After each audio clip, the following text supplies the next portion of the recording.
So I got my friend Angela here. I've actually known Angela for over 40 years. She's seen me at my very worst, and she says I still owe her bail money. So we're going to have a conversation. Angela's had to reinvent herself a number of times, and now she's into comedy, which is the coolest thing in the world. She's had a couple of specials. We've seen her several times, and I wanted her to be a part of this. So um, why don't you just go ahead and talk a little bit about yourself real quick? Kind of give us an intro. Okay, first of all, I just have to mention the fact that I never in my wildest dreams thought that I would ever be in a dark room with neon lighting with you again. Okay, this feels so bar-esque to me. It's like, okay, the whole thing is a little creep, don't you think? I mean, it's like, I don't know about creepy, but it's a studio, so it's dark and there's neon lights. yeah, well, but it's also full circle, which is Yes. very, Yeah, not everybody, we started out in a dark room with neon lights, and and, here and we here are. we are, Here we are. Here circle. we're full circle. And not everybody gets a chance to debrief relationships, right? And so I think this is really good. I think this is really good. Okay, so my name's Angela.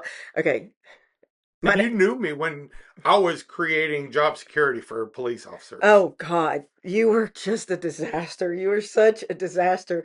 I anyway. Okay, so my name is Angela. When we met, I was Angela Callier. Hmm. And since then, I became Angela Walker, and on stage, I'm Angela Owen.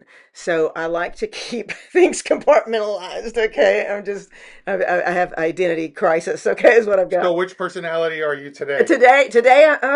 Today I'm Angela Owen, and I'm gonna have to dip back into Angela Collier a little bit, Right? just to kind of to make it cohesive, right? Okay, so that's yeah, I'm a stand-up comedian now, which is ridiculous. And you've been doing it for a while. I've been doing it for 10 years. That's Yeah, awesome. 10 years in clubs. Before that, I was doing church work. Can you imagine? The other day, an F-350 pickup truck didn't like how I changed lanes. So he laid on his horn and he flipped me off. This was not a proposal. So I did what any God-fearing woman in the state of Texas would do. I clutched my pearls, tapped the glass with my Glock. What? What crawled up you to make you decide to get on stage and Okay, all right. So as far as like what the church would call worldly work, that's when I went to a bar and did this. Okay, so I was a hairdresser. Okay, so I was a hairdresser, right, for 33 years, and right? that's how we first met. Oh yeah, we'll go back to that. All right. Okay, so I was a hairdresser, and then my daughter. I was just not feeling challenged. Like, I mean, when you do a thing that you can do literally asleep, Mm-hmm. it's like it's not fun anymore. There's no challenge. And so I just was bored. And Lacey, my daughter, she said, you're a really good writer and you've done all these skits for church work and this, stuff that you've done. And why don't you take a joke writing class? I never thought about writing a joke ever in my whole life. But when I did it, I fell in love. And um, the first time I went on stage was at Dallas Comedy House. And then the second time ever, and that was in front of like 50 people. And it was just so, I felt like, you'll know this, you'll understand this. I felt like myself from my toes to my head. Like, this is what I'm supposed to be doing. Absolutely. And I was like, oh my gosh, this just feels like home. This is, it's, it's not easy, but it's simple. It's simple. Like And it just felt good. And then the next time I was on stage, you saw me at right. Hyenas in Fort Worth, and that was in front of like 300 people. And then it just kind of took off from there. But anyway, Well, yeah, that feeling, there's so many people that never have that feeling one time. Like I'm exactly where I'm supposed to be doing exactly what I'm supposed to be doing. It just from every fiber of our soul feels like this is why I'm here. This yeah, is what I'm supposed to be doing. And that can change. I've had the opportunity to feel that twice, once with music and now with what I do now. right, And right, I can't think of doing anything else. Don't want to do anything right, else. right. I think I've only actually had that feeling once with comedy. Right. I mean, I was a good hairdresser, and that was fine. But it was a job. It was you know what I mean? It wasn't a passion or anything like that. It was what made money, right? But this doesn't always make money. No. And it's and it's still you can't stop doing it. It's like breathing. If I haven't hit a stage, if I haven't had a show in 10 days, I'm jonesing. Right. I'm like, I got to do this. This is what I've got to do. I totally understand that. Yeah. Yeah. Especially for a while, I was so lost that the only time I felt normal, the only reason I feel like I'm still here sometimes is because those hours that we were actually playing, I felt like I could just I could just lean into it and Right. everything else disappeared.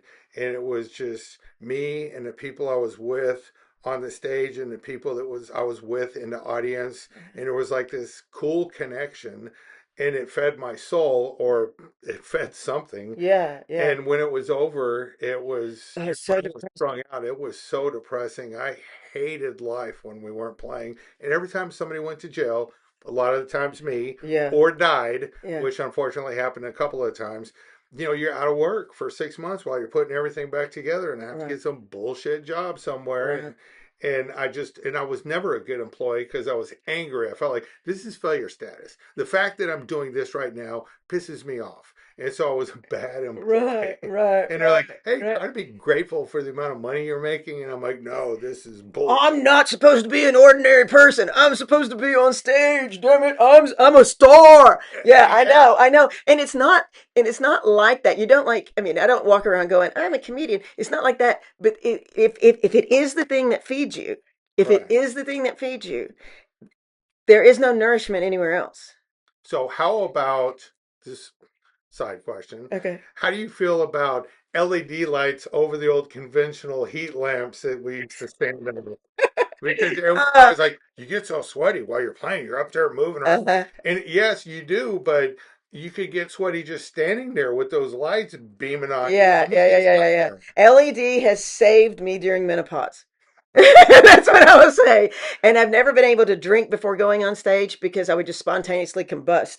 Like if I had a glass of wine before going on stage, too hot, just too. Mhm. And I have been in clubs that before the LED that were like that, and you just melt. And there's one thing to melt with lots of hair and a guitar in front of you. There's a whole other thing to melt when your soul is melting on the inside, your hormones are raging, and your makeup is falling off. It's an awful feeling. It's an awful, awful feeling. It I've really never is. dealt with makeup. Yeah, well, it's just all anyway, but yeah. So yeah, so we met because I cut your hair. Yeah. Okay, we met because Actually, Tiffany was cutting my hair, and they decided they wanted to do a photo shoot and mm, put pictures of people on a wall whose uh-huh, pictures they took. hmm, And I think that's actually when we met. You were cutting other people's hair right, because you started there after I'd been going. right, right, right. But then somehow I ended up cutting your hair, Yes. what Tiffany was busy or whatever the thing was. But uh, so this is the way. Okay, so you may see it a different way, right? But this is the way I saw it. Okay, and to this day, this is how I kind of put it in together. Like you were in a moment in time that you were having to straighten up and fly right for your family. You were in a relationship with a lady, Rita, right? Hmm. And you'd cut your hair, and you were working at your dad's place, Yeah. and you were wearing slacks, and you were having to you looked and you felt to me caged Yes. and angry. Yes. And I was like, I have the key. You were running from something, I was running from something. Right. And I was like, and we ran into each other, and it was like, oh, I can help destroy this guy's life easy. And And I there we don't go. think I needed a whole lot of help No, you destroying it, didn't. but No, you were ready. You were ready to be out of the cage, and you were ready to uh you were ready.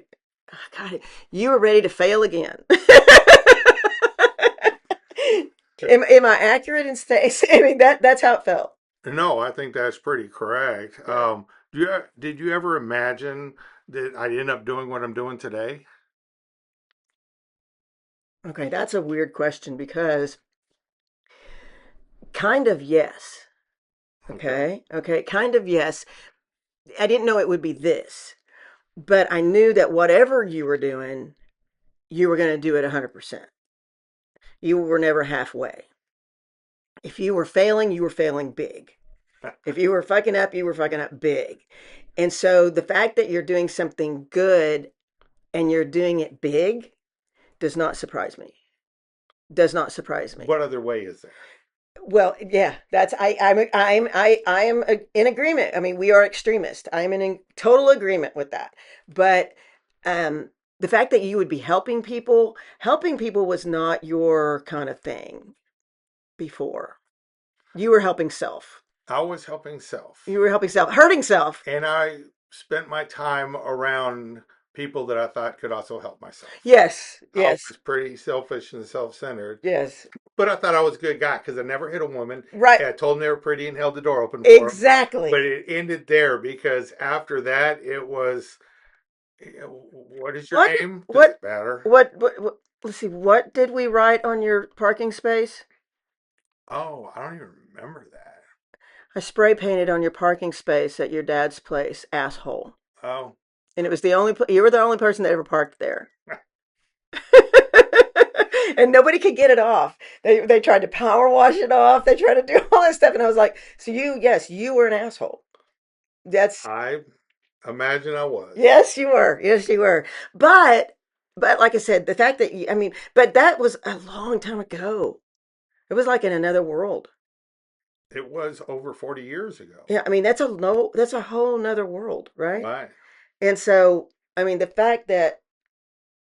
cool thing about what you're doing now is that you can tell them, you can help people change, you can expect change because you've done it. right. This is what worked. Well, in my experience with jail and police officers, and Oh, I yeah. was an expert at doing everything wrong. Oh, yeah. Oh, yeah. And, I don't know how I talked myself out of, like, I don't know why that the Dallas County, because, I was supposed to be on probation. I got 2 years, then immediately, like within a week of getting off that, I got 6 more years, Yeah. which that 6 years ended up being 13 years just because I couldn't do it. But I would tell them I have to go out of town, and they're like, "You're allowed to be in a four-county area." I'm like, "I don't think you understand. The only thing I know how to do is to make money playing music," which was a lie. Right. But I told them, I'm like, that's like violating my civil rights. You're taking away the only thing I know. I don't know anything else. I don't have an education. I Uh, never was good at anything else. You don't tell truck drivers that they can't drive their truck. And they're like, well, no. And I'm like, why is this any different? mhm, It's what I know. I wish I knew something different, but I don't. mhm, I'm an idiot. mhm. I know how to play. And they bought it every time and would let me leave. And every time I came back, it was right back to jail because of the nonsense that I did while I was going. But I mean, there was also a lot of downtime in Dallas. And, we have known each other for over 40 years. It was probably about a decade cooling off period Yeah. uh, Yeah. Yeah. Yeah. Yeah. Yeah. Yeah. Yeah. before we reconnected. Yeah. Um, Which was required. it was It required, was and required. and Yeah. we're all friends. I mean, Yeah. we're friends with our spouses. Yeah. We've gone to vacation together. We've done Yeah. things. We go see your show. You've seen it come me play. Yeah. You've seen it come me play. You Yeah. come Yeah. to I see saw me you. I play. saw you play. I saw you play. Yeah. Yeah. You're really And good. several times way back when, and then Yeah. not terribly long ago, within the No. last several years, Yeah. Yeah. which I still enjoy doing from time to time. But now it's a hobby. It's not, this has to happen. This has to make me money. This has to be right. I Yeah. mean, well, I still am kind of perfectionist. It has to be Well. Yeah. right. Yeah. And so a lot of work goes into that, but it's also very time consuming. And I don't think you could pay me to go on the road at this Oh age. God. Loading up No. these big, heavy boxes. Yeah. No. And of course, we never had the kind of money where it's like, yeah, I'll load all my stuff up in the Yeah. truck and I'll be in the bus. What Right. bus? You Right. remember I used to have busted ass vans. Bus. Busted ass van. Yeah, exactly. You know? Exactly. Yeah, it's we're too old to I mean that's the thing about me in comedy. I don't want to pay the dues. Right. You know what I mean? When people go, well, how big are you gonna, what are your goals and everything? I don't really I'm just gonna, as long as they keep calling me to be on shows, I'm just gonna keep going and doing the shows. I mean, like I'm in Tulsa this weekend. I'm just gonna keep going and doing the shows. But I'm not gonna I'm too much of a snob to sleep in a comedy condo. I mean 250 thread count sheet. No, I don't think so. I mean, But you have to carry as a microphone. that's all I have to do. And a ton of knowledge and wisdom and jokes and Yep. The equipment. it's all in here. It's all up in here. The singers were always the same way. It's like, yeah, I got my microphone, and it's like, you have to have at least three instruments because Mhm. if you break a string, if something happens, if you tune one differently, you have to have everything ready to go. So you can't just be like, yeah, I got my guitar, I'm ready to go. I'll just use the Well, staff PA. you should have learned to sing. Yeah, maybe so. You had an opportunity in church. I Come don't on think I now. have the right voice for it. Mm. Yeah, I grew up in a pretty strict church. They didn't like me very much. Well, we grew up in the same fellowship, right? Hmm. We were both Church of Christ kids. Yep. And that was also, so when we met, that was also a connecting uh, factor, I think, for me, because it was like, oh, I get his rebellion because I've been rebelling in the same way my whole life. You know what I mean? And so it's like anything. If you grow up in the same neighborhood, in the same area, the same, you know what I mean? So we had that church connection that we had run from, Right. but it was still, we understood each other. I understood why you think what you think. You know what I mean? I understand the amount of judgmentalness that you have. I understand it, you Well, know? and when I was 19, I was not traveling at the time. At the moment, I was in town, and my mom, who I wouldn't see for a long period of time, Hmm. even though she lived right down the street, Hmm. my dad and my brother would come over and yell at me for not going in front of my mom. Hmm. But the thing is that I can't cuss in front of my mom. Hmm. I can say almost anything in front of my dad, Right. but I can't cuss in front of my mom. Uh-huh. She's like the original Betty Crocker. She's just, I mean, her food is amazing. Everything is always good. And I couldn't stand the pain in her eyes when she looked at me when I was high or drunk, strung out Yeah. one way or Yeah. another. So I wouldn't go. Uh-huh. And so one day she's like, go to church with us. And I'm like, I don't know. She's like, please just go to church with us. Just go. And it was almost like a family reunion because growing up in there, you got to know a bunch of people. But Yeah, yeah. so I went in there at 19, and then after the service, this group of men surrounded me, and they're like, "We need to talk to you for a minute, Scott." And I'm like, "Okay." And they're like, "This is what you're gonna do. You're gonna cut that hair. You're gonna stop playing that damn awful music, Uh-huh. the devil's music, Devil's music. and Hmm. you need to move back in home with your parents." And I'm like, well, that's not gonna happen. Right. And they looked at me and they said, well, we were afraid you were going to say that. So what we have decided is that we do not feel like you are Church of Christ material, and we believe that everybody would be better off if you just didn't ever come back. And so I'm like, F you.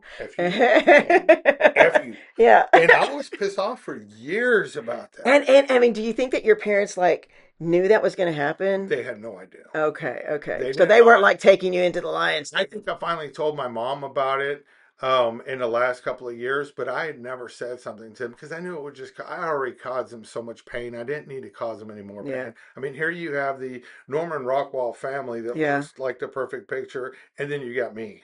Well, and see, and that was another thing too. When I met you, I was like going, this guy, not awful. This guy, I mean, like it's all been set up for him. Like he comes from a good family. He's a white dude, upper middle class, went to good high schools, lived in good, and he's just like still fucking it up. I don't understand. How hard do you have to work to have all these things going for you And still make it worse. and still make it worse, continue to make it worse, it was like I don't he I all the privilege and all the promise, of a good American boy, and still you just Traded it all for a trade, crack pipe. traded it all for a crackpot. Now I will tell you this: the time that we okay, so this was your cleanup phase, right? All right, so this was your trying to get it together phase. I think when I met you, when you'd cut your hair and you were trying to fly right, and you were doing and all that kind of stuff. And so I think you had slowed. Well, I don't think you had slowed down a bit on the real heavier drugs, and you were leaning real heavy just on the alcohol. You would really, I mean, you had beer for breakfast, you had beer for lunch, and you carried a coffee mug at your dad's shop that was full of what? Whatever. Whatever. Yeah, and a little bit of coffee. Whatever. And then you were two-fisted guy at the bar. You were Bud Light and Crown Royal. Crown Royal. Yeah, there you go. Because everyone needs to carry their shit in a Crown Royal bag. Anyway, and so you were really heavy on that. And then I think that after we parted ways for a hot minute, you went darker and deeper into an abyss that I missed a couple of years there. I missed a few Right. years there, um, because you totally pissed me off, and I was like, "That's it. I'm done with this guy." I have gotten him out of jail too many times. I have believed the story too many times. Whatever the I don't have my rent money because someone hit me over the head and blah blah blah. I'm like, ain't nobody hit you over the head. You're 6 foot freaking two, whatever you are. How tall are you? 6'2". 6'2". You're 6'2", grown ass man. I go out in this world all the time and never get hit over the head. My rent taken. Maybe Don't. you're not enough of a smartass. There's that too. There's that. Or maybe I'm not hanging out in the really shitty places. Do you remember taking me? You probably don't, but I'm going to tell you, you did. Do you remember those house bars in South Dallas Yeah. where there would be like a lady's house Yep. downstairs and then upstairs would be a bar? Yes. Yeah, those were the darkest, scariest, and we were the only white children there Hmm. all the time. And it was like, I'm like, yeah, I'm here with the biggest guy in the room, but he's wasted. I don't know how safe I am right now. You know what I mean? I would think, man, Scott really did not care at all. Well, and okay, so It's not so dangerous. it was the Blue And it House. wasn't yes, it wasn't because of the color of the skin of the people there. It was because of the activities that were going Hmm. on. And there would sometimes be music. It Yes, was like jazz music. yes, And remember Leroy and James, yes. they used to Leroy play and girls' James room. would go. They're the Yes, ones that took me there the I'm first sure. time. I'm sure. And, it was, Everybody had a gun. Everybody had a drink. It was very, very dark. There were drugs in the bathroom. It was all that. and they sold Hennessy and Hennessy and Budweiser. Budweiser. Yep, yep. And I didn't drink either. And so I was there drinking water and going, when are we getting out of Yeah, here? because they stayed open on it was when they felt like closing. And I remember looking around one day and the bartender goes, "You looking for my license, aren't you?" And I'm like, "I'm just wondering how you can serve alcohol after 2 a.m. in the morning." And Yeah, his answer was, "Well, if you don't go down and apply for a liquor license, then they don't know that you're selling liquor and you don't got to answer no questions." exactly. Yeah. And I was like, okay. I knew some of the musicians that showed up. There was this bass player who played a big stand-up bass and was in a lot of different jazz bands. I had seen him earlier that week, and then we were at the Blue House, and he was there with them What jamming. street was that on? I don't remember. Because it's over by the fair, right? Yeah, it Yeah. was. It was in Over by Fair Park. it was not in the No, safest area no. for us, Oh, for but anybody. for whatever reason, because I went there with Leroy and James, I was immediately accepted, and Right, because I knew a couple of the musicians, right. and I never got a chance to play there. I wanted to, Uh-huh. but I never got the opportunity to play Yeah, there. yeah. Isn't that And of course, crazy? it wouldn't have been with my band because they would have Right. shot us. Yeah, yeah, They yeah, would have yeah, yeah. liked it. Yeah, yeah, yeah. But those guys were like, I always wanted to stand up bass, never had one, and I just thought You it was wanting one of cool. those. Yeah. Boom, boom, boom. I Yeah, yeah, still yeah, want yeah, yeah. You one. need to get They're one. expensive. Oh, I'm thinking about maybe Build building one. one, and Yeah, I'm I was thinking about to about say building build one. a Yeah. cello too. I That's like cellos. I like oh yeah, stand up that's a great bass. idea. That's a great So idea. I don't know. Wow. We'll see. Yeah, I we'll see build what I happens. build guitars. I know, I know. I've seen a few of About them. half of them on the wall I built, not all of them. That's so cool. That's cool. See, you have another talent. It's awesome. It's amazing when you get your mind straight, who you can find that you are. Hmm. The places that you can go in your own mind and body and you can discover yourself. But you have to get your mind straight in order to do that. And that's the problem is it's like it's so hard when you're in it, you can't see anything else. Hmm. When you're in your addiction or in, whatever it is that you're in, you can't see anywhere else. And so it was like that time and space that we were young and stupid together. It was like that was all that was happening. That was all that was happening. Like there was nothing outside of that. Right. No other people, no other consideration. No, it was It's your whole world at that point. monumentally the most selfish time of my life I spent with you. Do you remember we went somewhere one day and there was a TV and the antennas were broken off? Yes, And because you're someone like, had there, smoked them. I said, we cannot stay here. I said, we cannot be here. We must leave now. And you were like, what? What? And I was like, oh no, no, no, no, this no, has no, got to no, be. no, I no. don't even think there are a lot of places we used to hang out at don't exist anymore. Oh There was yeah, a one bar we used to always go to. In fact, yeah, I think it's the bar you met Mitch at, the the Palace. palace gone. It's a And pawn shop. it's, yeah, the pawn shop was next door and it just took over the rest of it. Yeah, This was a bar that when we used to leave, I would tell Gerald, I'm like, hey, I'm gonna leave my bike outside. yeah. And he's like, oh, don't leave it outside, Pull pull it it in. I'm in. like, it's Oh a my little God. early. Oh It my leaks oil. He goes, that ain't a leak. He goes, that's your spot. God. And so there was a couple of nights where it stayed, and that was another place since it's closed. I can mention it that sometimes it closed and they look around and they go close the well, there was no blinds, but then No. turn the sign off on the door and lock the door, and we Uh, would stay in they there and stayed drink till forever. 4 in the morning. Yeah, yeah, yeah, And it yeah. was it And they was played poker all night yeah. there. There was only And one or two reasons that you would go there. oh It yeah. wasn't that to meet fascinating people. It was No, to be it with wasn't networking. no. There's nobody was ever going to cut you off. Nobody. If you passed out at the bar and then you came to a couple hours later, they'd be like, Hmm. "Hey, good morning. You want something to Hmm. drink?" If you got And sick, they'd be like, "Clean that up." there were drugs aplenty. Oh, that bartender, she was always Oh yeah, yeah. What was her name again? Patty. Patty. Oh, Patty. And she used to bring her son in there, Jay. Mm-hmm. And I was like, there's a child in here. Yeah. Wow. But it was a place to hide. Mm-hmm. And And it was safe. It just, I mean, you had to know maybe the not, people. maybe not safe for everybody, but for us, Oh our yeah, yeah, yeah. parents, It was family. It yeah, was family. I mean, and Mitch, my husband, my current husband. I like to call him my current husband just in case. But Mitch and I have been married 33 years. 33 years. Can you believe that? And people said it wouldn't last. We are hard headed. yeah, We are super hard we're headed. all super We're hard super headed. hard headed. But yeah, it was a neighborhood bar. Mm-hmm. It was a place that you could go and be in the dark during the day. Yeah, And that was a lot of when I worked over there, because I was the girl that worked at the salon next to the restaurant and bar that you worked at. right. I was, you were an easy mark. I was an easy mark. I just happened to be there and it was like, yeah, let's hang out. You know Yeah. what I mean? And so, and I was, like I said, I was in a place where I was running, you were running. And so dark places in the day.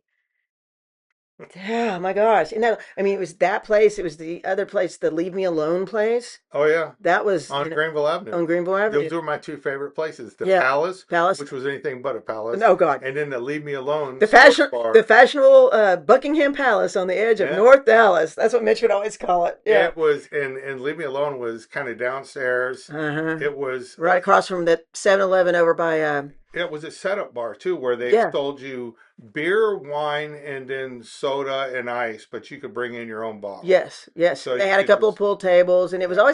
always it was called Believe Me Alone, but it was always kind of crowded.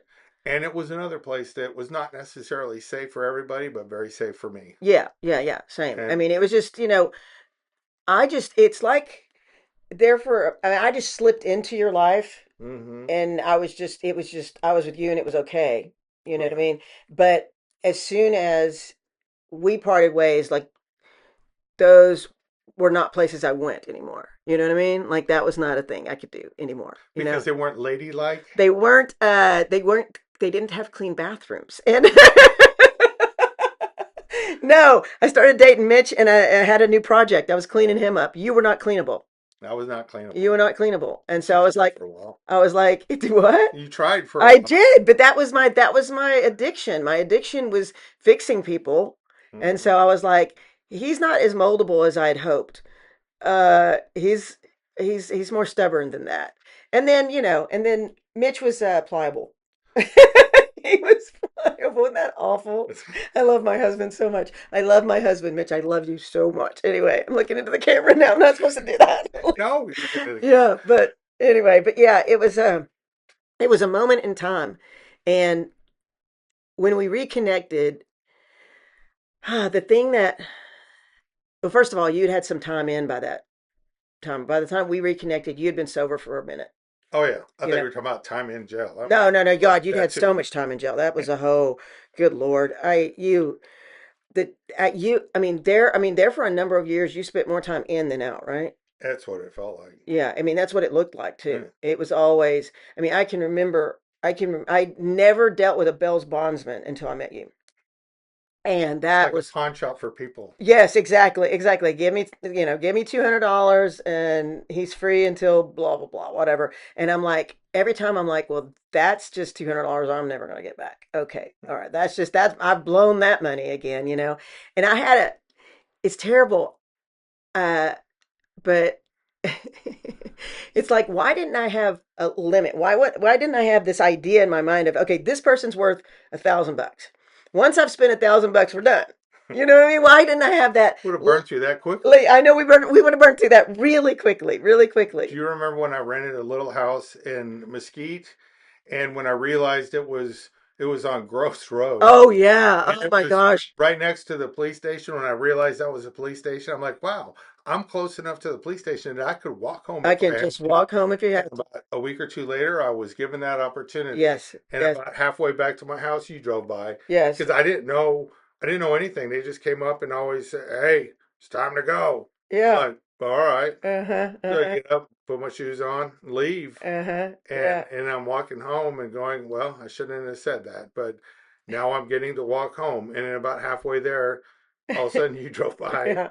I was and like, I'm what like, the okay, hell? things make sense now. Yeah, Why they yeah. just suddenly said, okay, you You can can go go. now, Yeah, because because they usually didn't say that. right. Yeah, it was a Saturday morning and I didn't realize that you were quite comfortable staying in jail. I thought, "Oh shit, he went to jail. I should do something." And I didn't at that moment realize how very comfortable you were with that situation and how many times you had been in that situation. You know what I mean? Because I'm thinking, oh, jail. Oh no, jail's bad. So one night, when we were traveling around, I woke up in jail. I want to say in Ohio, um, and I remember coming to and going, "Oh, this is not good." Not knowing, there's all those nights you didn't know how you got home. Yeah. Well, I'm waking up in jail Right. and I'm thinking, what happened?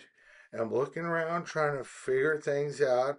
And I remember looking at the guard going, what happened? Why am I here? And he goes, you were in serious trouble. And I was like, oh, did I get into my truck and run somebody over? I'm thinking all these things through my head. I'm like, what did I do? Oh my God, I'm halfway across country from home. I don't know what I'm gonna do. And I'm thinking I got these serious charges, and I'm thinking automatically about all the problems I already have in Dallas, Right, and right, I'm right, supposed right. to behave while I'm out. And I'm like, what charge? And he goes, we don't take kindly to you boys from Texas coming up here and howling at the moon in the parking lot all drunk at 3 in the morning.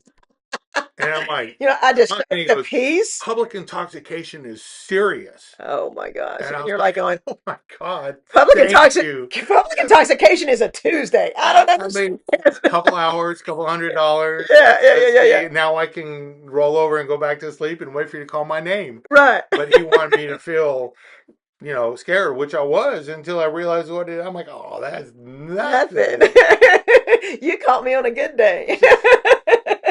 But yeah, God. yeah, you had quite a reputation.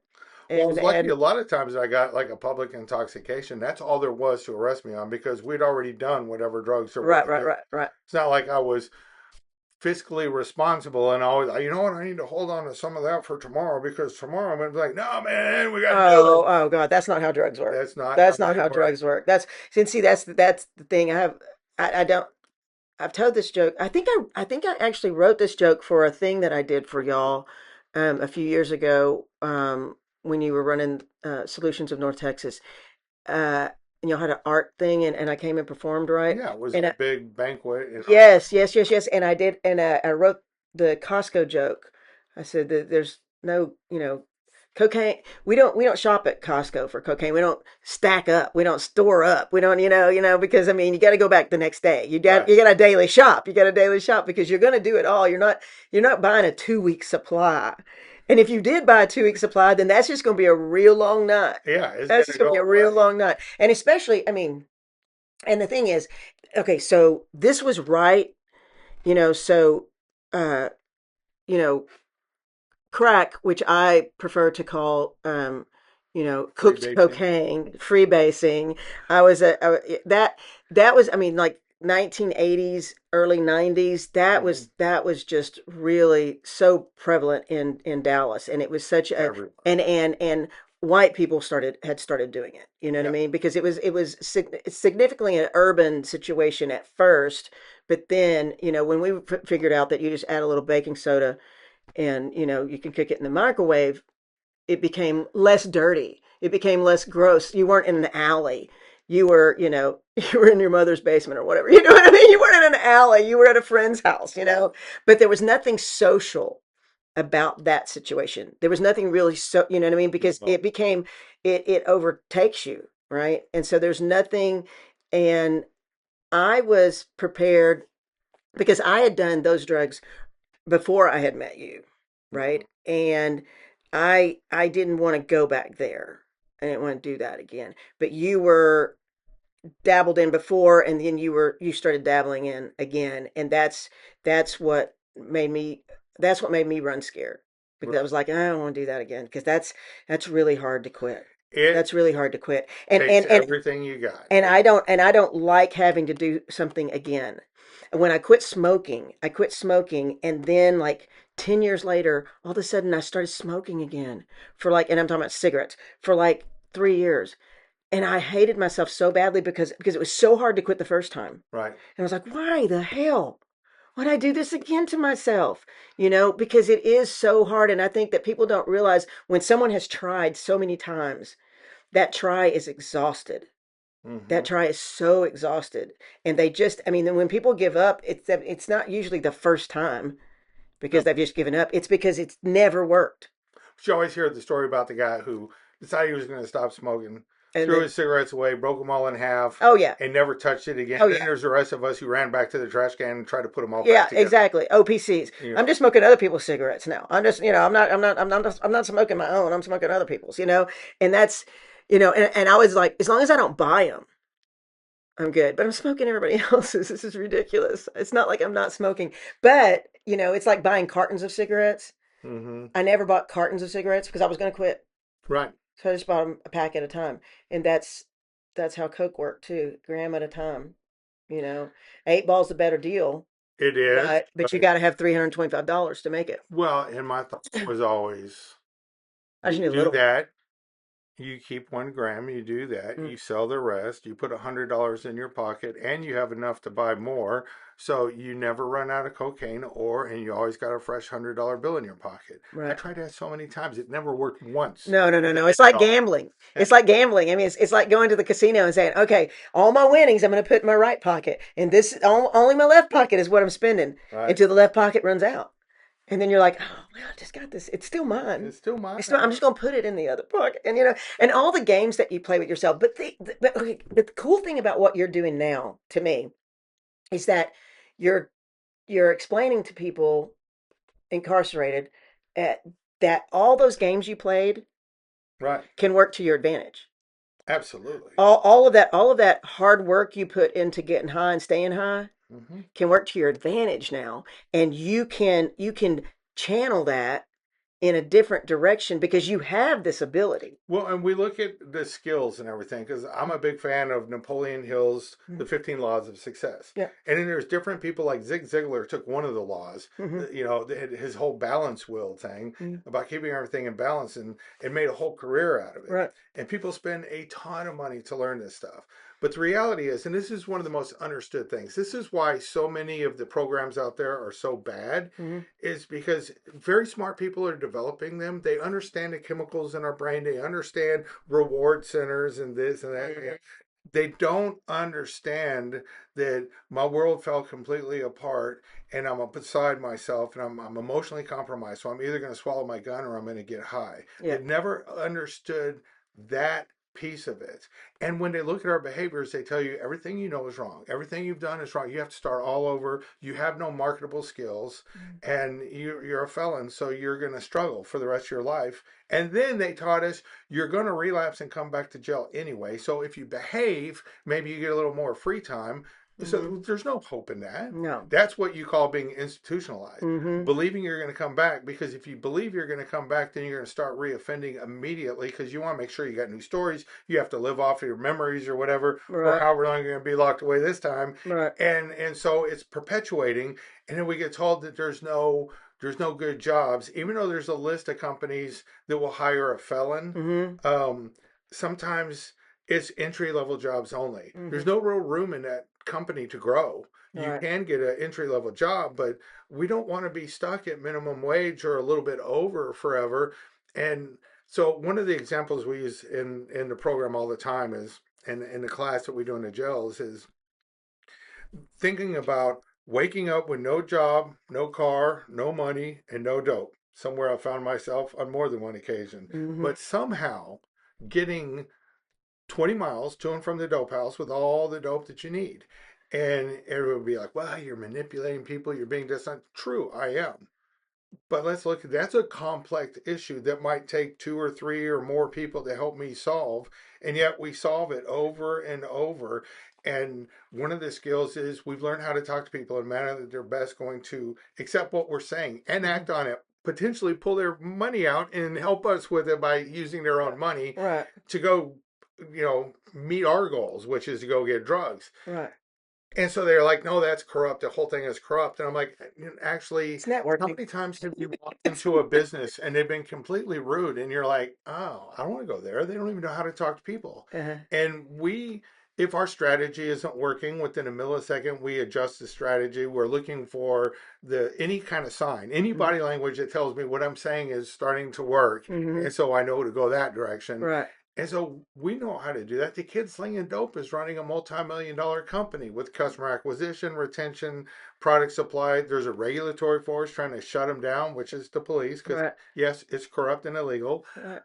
but he has the ability to run a company. And we all have a regulatory force. Right. Even you don't have a license to be a comedian, right? But if you don't pay your taxes, guess who's going to come and take your Oh job? yeah. There's Yeah. always Yeah. somebody that's There's going to come somebody's. Yeah. if you don't do what you're supposed to do. There's somebody So in charge. having that concept and understanding that and getting them to believe it. The reason I think we've had so much success is because we're taking men who have been told, and women who have been told their entire life that they're going to spend the majority of their life incarcerated Mm-hmm. and that there's no chance for them, it's stacked against them, that it's all a setup, that they're just going to be warehoused again. Mm-hmm. And I'm telling them, hey, you don't ever have to come back here. And let me show you how you can not just survive, but thrive out in the Mm-hmm. community. Mm-hmm. So if they don't believe what you're telling them, first they have to believe in the person that's talking to them. Because if you don't have their experience, if you're like, well, I had a caffeine addiction, oh, okay, I'm so happy for you. Yeah. But if somebody's walked through through the exact things that they're dealing with, and in my Right. case, I've been in many jails Yeah. Yeah. a Yeah. bunch of times, Yeah. and and I've had to walk out 42 times. I had to walk out and recreate what was going on outside, and I learned everything not to do. All the appearances I made in court, I learned what not to do, Uh-huh. so that when we opened solutions, it was an automatic that I became very involved in the legal community, Right. and start showing people these are skills. The reason that these little programs inside of our jails often don't work is because you're going about it all wrong. Mm-hmm. Well, they perpetuate desperation. Yes, They perpetuate desperation, and you have to remove. If you can remove desperation from any scenario, then there's hope, right. right? And so, like that's, um, I had to get to a point. Now, I was addicted to the addict, addicted to the alcoholic. I'm addicted to fixing people, I'm a right? good thing to be addicted to. Yes. Oh, yeah. That's what I hear. Anyway, but and so I had to remove my desperation for that acceptance from that person or for that thrill I got from fixing that problem, or adjusting that attitude, or helping. It's never help. It was more harm than help, because I was just bailing out, and I was just fixing the day. There was no fix to the problem. The problem existed within the other person, right? Right. But so you have to remove the desperation, the desire to be loved, the desire, the what I like to refer to as the male gaze. You know what I mean? That, oh, but he loves me. Oh, but I'm so cute. Oh, but da da da da da da da. I'm the one that he's going to call at 4 in the morning when he's in jail. That's me. Ooh, look at me. Look, I'm somebody. Remove that desperation, and then you have a clear vision, right? But incarceration creates desperation, and it perpetuates desperation, because you're no good, you are this type of person, and Hmm. this is all that you can be. Well, and they teach us you're going to relapse and you're going to come back, and they tell you that they have a group of 100 people and go, well, most of y'all are going to die, but maybe a couple of you can make that. Why would anybody ever say that? When I'm speaking to Well, it's 100 it's men or women, I tell them every one of you can stay out of jail for the rest of your life. If you just apply these ideas and concepts, you can do it. right, right, And you right. have to have a strong recovery foundation, but you also have to address how they're going to live, how they're going to survive, how they. But a lot of that is scapegoating. A lot of that is class building. A lot of that is um pyramiding. I mean, it's like we're the good guys, Hmm. you're the bad guys. Right, We're always going to be in charge, and you're always going to fail. This is the system. right. Welcome to it. And I'm breaking it. Yeah. Well, you have to, because classism, I mean, it's first of all, it's destroying our country, but I mean, this whole idea that you can only be this because you've only been this. And Right. so this is all you can do. I mean, that's a ridiculous idea. You can be anything. It's all a choice. Apparently, you can even be the president and have a felony because I was Or told you 34 couldn't. of them. Or But 34 of them. now they're saying that they're trying to pass a law that you can't, which didn't happen. But there's very few things that I cannot do. I Right. cannot be a cop. Yeah. There's a few things I cannot do, but there's very few things that I cannot do. Mm-hmm. And when somebody starts out every single day going, I hope that I don't get high today, they're still talking about getting high every single day. Yeah. I don't think about it. Yeah. I Yeah. did a lot early on, Yeah. but the trick is you have to, as my friend Toby used to always say, get off your seat and get out in the street and help people, Yeah. because that's the only way that you're going to find true freedom. And Uh-huh. freedom ain't being out of jail, No. especially when you're sitting in some shitty little motel on the edge of the bed, hitting a pipe for 3 or 4 days in a row without moving. That That's that you broke the antenna off to get. that is. Hmm. I mean, that's putting yourself in solitary confinement. Yeah. Well, that's a cage.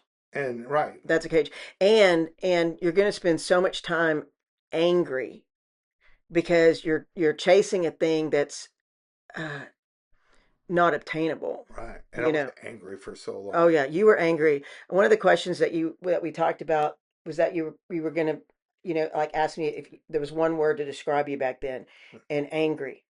Angry. Was it angry? I thought about reckless. Hmm. I thought about irresponsible, but both of those things you were, because you were angry. Right. Not awesome. No, no, no, no, no, no. I mean, there were a lot of hormones involved. Right. Okay. I mean, all that girl boy stuff, but you were angry. You were I was. angry. You were angry and adorable sometimes. How about that? Will that work? Is But and I that was angry because I thought, by this point in my life, I'm supposed to be. you were owed something? I was supposed to be famous. Yeah, Everybody was supposed to know who I was and yeah, just give me whatever I yeah, wanted. yeah. And again, Which those would few have hours. definitely killed you. Oh, absolutely. And in those few hours that you're playing, people treat you Yeah, differently. They would bring us drugs. yeah.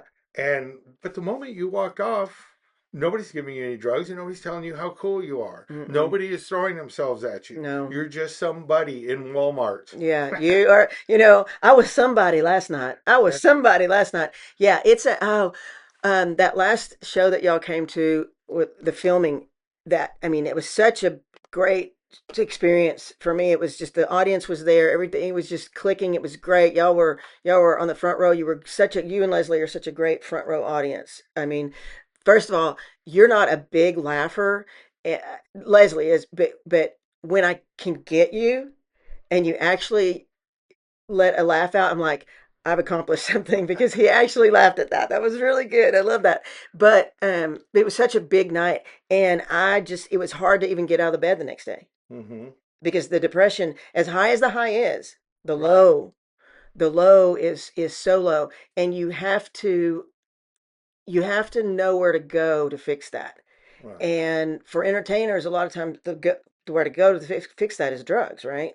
But or alcohol, or and for codependent, desperate women, love Mm-hmm. is where you go to fix that, or acceptance, or the male gaze, or the whatever it is, that that I'm worthy, I'm worthy, I'm worthy, I'm worthy.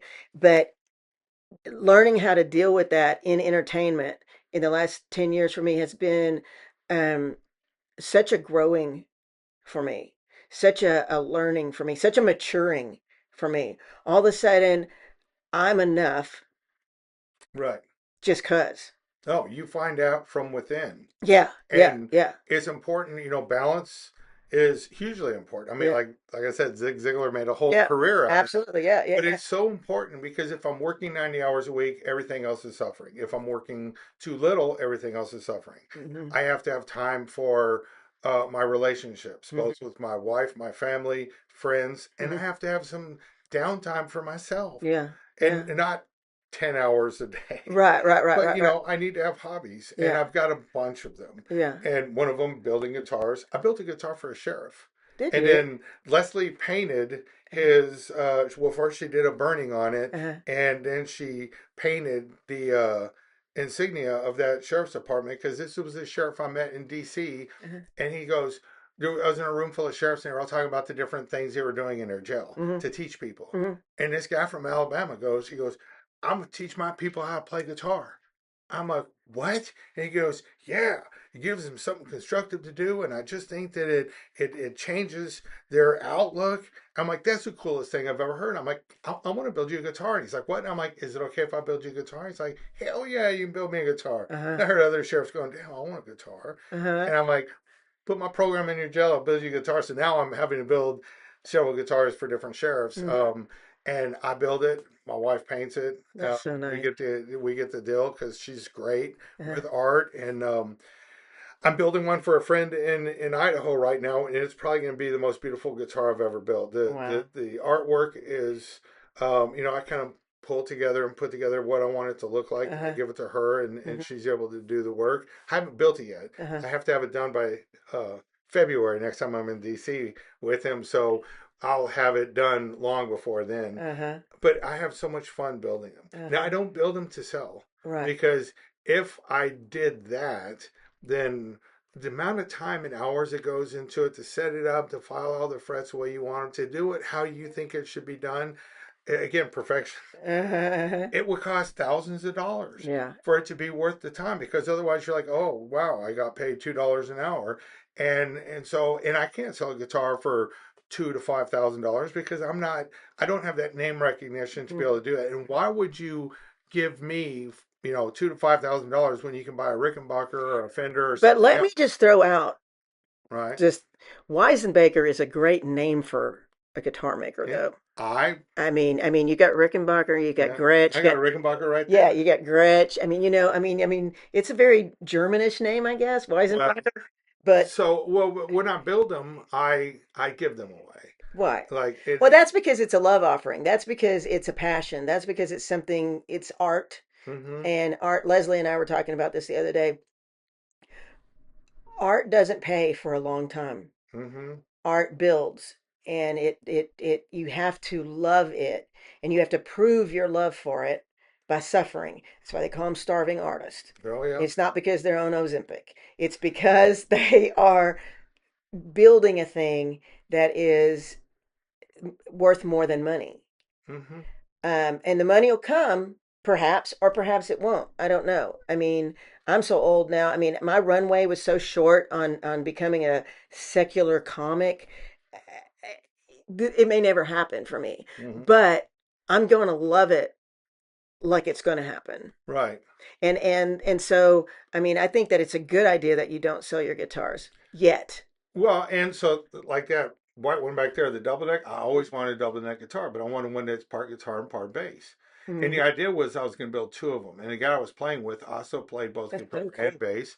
And so I was like, my mind, I'm like, you know what? We start a song. I'll be playing the guitar, you play the bass, and then we like switch up right in the middle. And I start playing the bass, and you start playing the guitar, Hmm. and people would be like, "What are they doing?" I mean, because it's all your head gets all weird. Yeah, Um, it's a pain in the ass. I It bet. weighs a ton. I bet. And then I think about people like Jimmy Page who made them famous, like Uh-huh. Geddy Lee, Uh-huh. Alex Lifeson. They're not really big people. Yeah. And those things are heavy. Yeah. And I'm like, it's way Guitarists too, always have the best arms, though. Just saying. well, And that's twice as heavy. and right, but usually you have something that you're slinging around and throwing Hmm. around and having fun with. That is a little more complicated. Right. And it's like a weapon. It's a little bit of over engineering. But I wanted it. It looks good hanging there. Yeah. So tell me something. That's what matters. Has comedy helped you survive difficult situations? Uh, Comedy for me is a form of debriefing trauma, Right. right? Like, so does it help me survive in the so much of my stuff, so much is that I write about is obviously in the past. It's already happened, right? But it is a way of it's therapy. It's a way of saying what happened in a palatable way for people so that they can relate. Even if they didn't go through that specific thing, they know someone who did, or they can find it funny the way that you throw it out there. Right. I talk about being raised poor white trash. I talk about having four dads. I talk about when people go, you don't even know your forefathers. I'm like, yeah, I do. They're Ray and Carol, and I know my forefathers, right? And but it's like it's a way of what works like that in addiction. What makes you okay in your mind about it. I mean, because in comedy, like if you can lay it out and people can Mm-hmm. receive it and they can laugh about it, there's a what is that? There's an endorphin. There's a freeing. There's a moment of It's like of a healing release. from it. So Laughter is like crying. It's a yeah, release. in a recovery program, I mean, so I'm a big 12-step fan. There's Right. over 200 different 12-step fellowships. And I think a lot of people overcomplicate it and make it way too difficult We when were in it's a fellowship like that yeah. together for And a while. they make it so it's supposed to be so simple. And it's all about for every step there's a point. And the point is to gain awareness about why I behave certain ways Hmm. and then to go out and try to repair things, which makes you realize how your actions made other people feel, and it's awful. Yeah. Doing amends is awful, and Right. I hear people say it's such an amazing process. No, it's awful. Uh-huh. It's but they But used there to call is a clean feeling that well, happens after. they used to call it a total deflation of ego. And what it does is it treats you or it shows you how you treat other people, which automatically changes. See, the good thing about recovery is so much of it is automatic Hmm. because you say something, I react. Hmm. And my reaction was always bad. I'm Hmm. still going to react. I'm still going to get pissed off. I'm still going to say things I probably shouldn't say and do things I probably shouldn't do. But I don't burn down the whole system.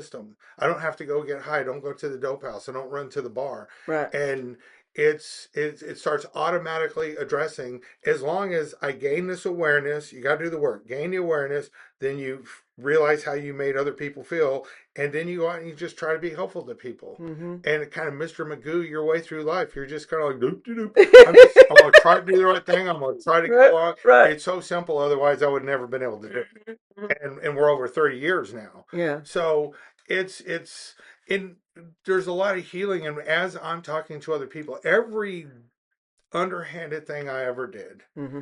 comes into play as far as it's going to help me relate to other people, Yep. shed light on things they're going through, Yeah. let them understand they're not unique in going through that problem. We've all had very different experiences Hmm. up to that point, Right. but the addiction makes us the same. So I have more in common with the men and women in our jail system than I do with most people in my family, Yeah. just because we can connect on a level that's completely different and Hmm. have truly meaningful conversations. And at the end of the day, when I give somebody just a little bit of hope Hmm. and they're thinking about taking themselves off the board like they're going to kill themselves, Hmm. like my last wife did, I don't Yeah. think you ever met her. I didn't meet That was during Kathy. our cooling off It was period. during a cooling off period, yes. um, I knew where you were, right, and I knew you were married to a lady named Kathy, right. and I knew that you were trying to have a baby, Yeah, and I knew that you were working for Ford. yeah. Uh-huh. I So hated that. I knew of you, Right. but I was staying away from you. Well, There's that. I mean, walking through stuff like that and not having to get high and then realize, I mean, that actually, I was so angry when that all went down. Imagine. Because one day you think, oh, this is my heavenly reward. I was like, I mean, let's be honest. I was a hoe Yeah, you were. You were. on the road Yeah. and everywhere, and I treated people like disposable products, Yes. especially women. I Yeah. just it was like what I want and what I need. So I thought that women were like cocaine. I snorted too many of them, and therefore I lost the ability to have a good relationship. Oh, that's And gross. I met this girl I met this girl and she's pregnant. She gets pregnant, Uh-huh. and I'm thinking that's my heavenly reward for being a good boy for these Uh-huh. last, 4 years. Uh-huh. And then there's a miscarriage followed by the suicide, and I was so angry. As mad at God, mad at everybody. But when I can look back now, I didn't get high because I had met the man who took me through the work, who showed me that I could stay clean no matter what happened in my Right. life.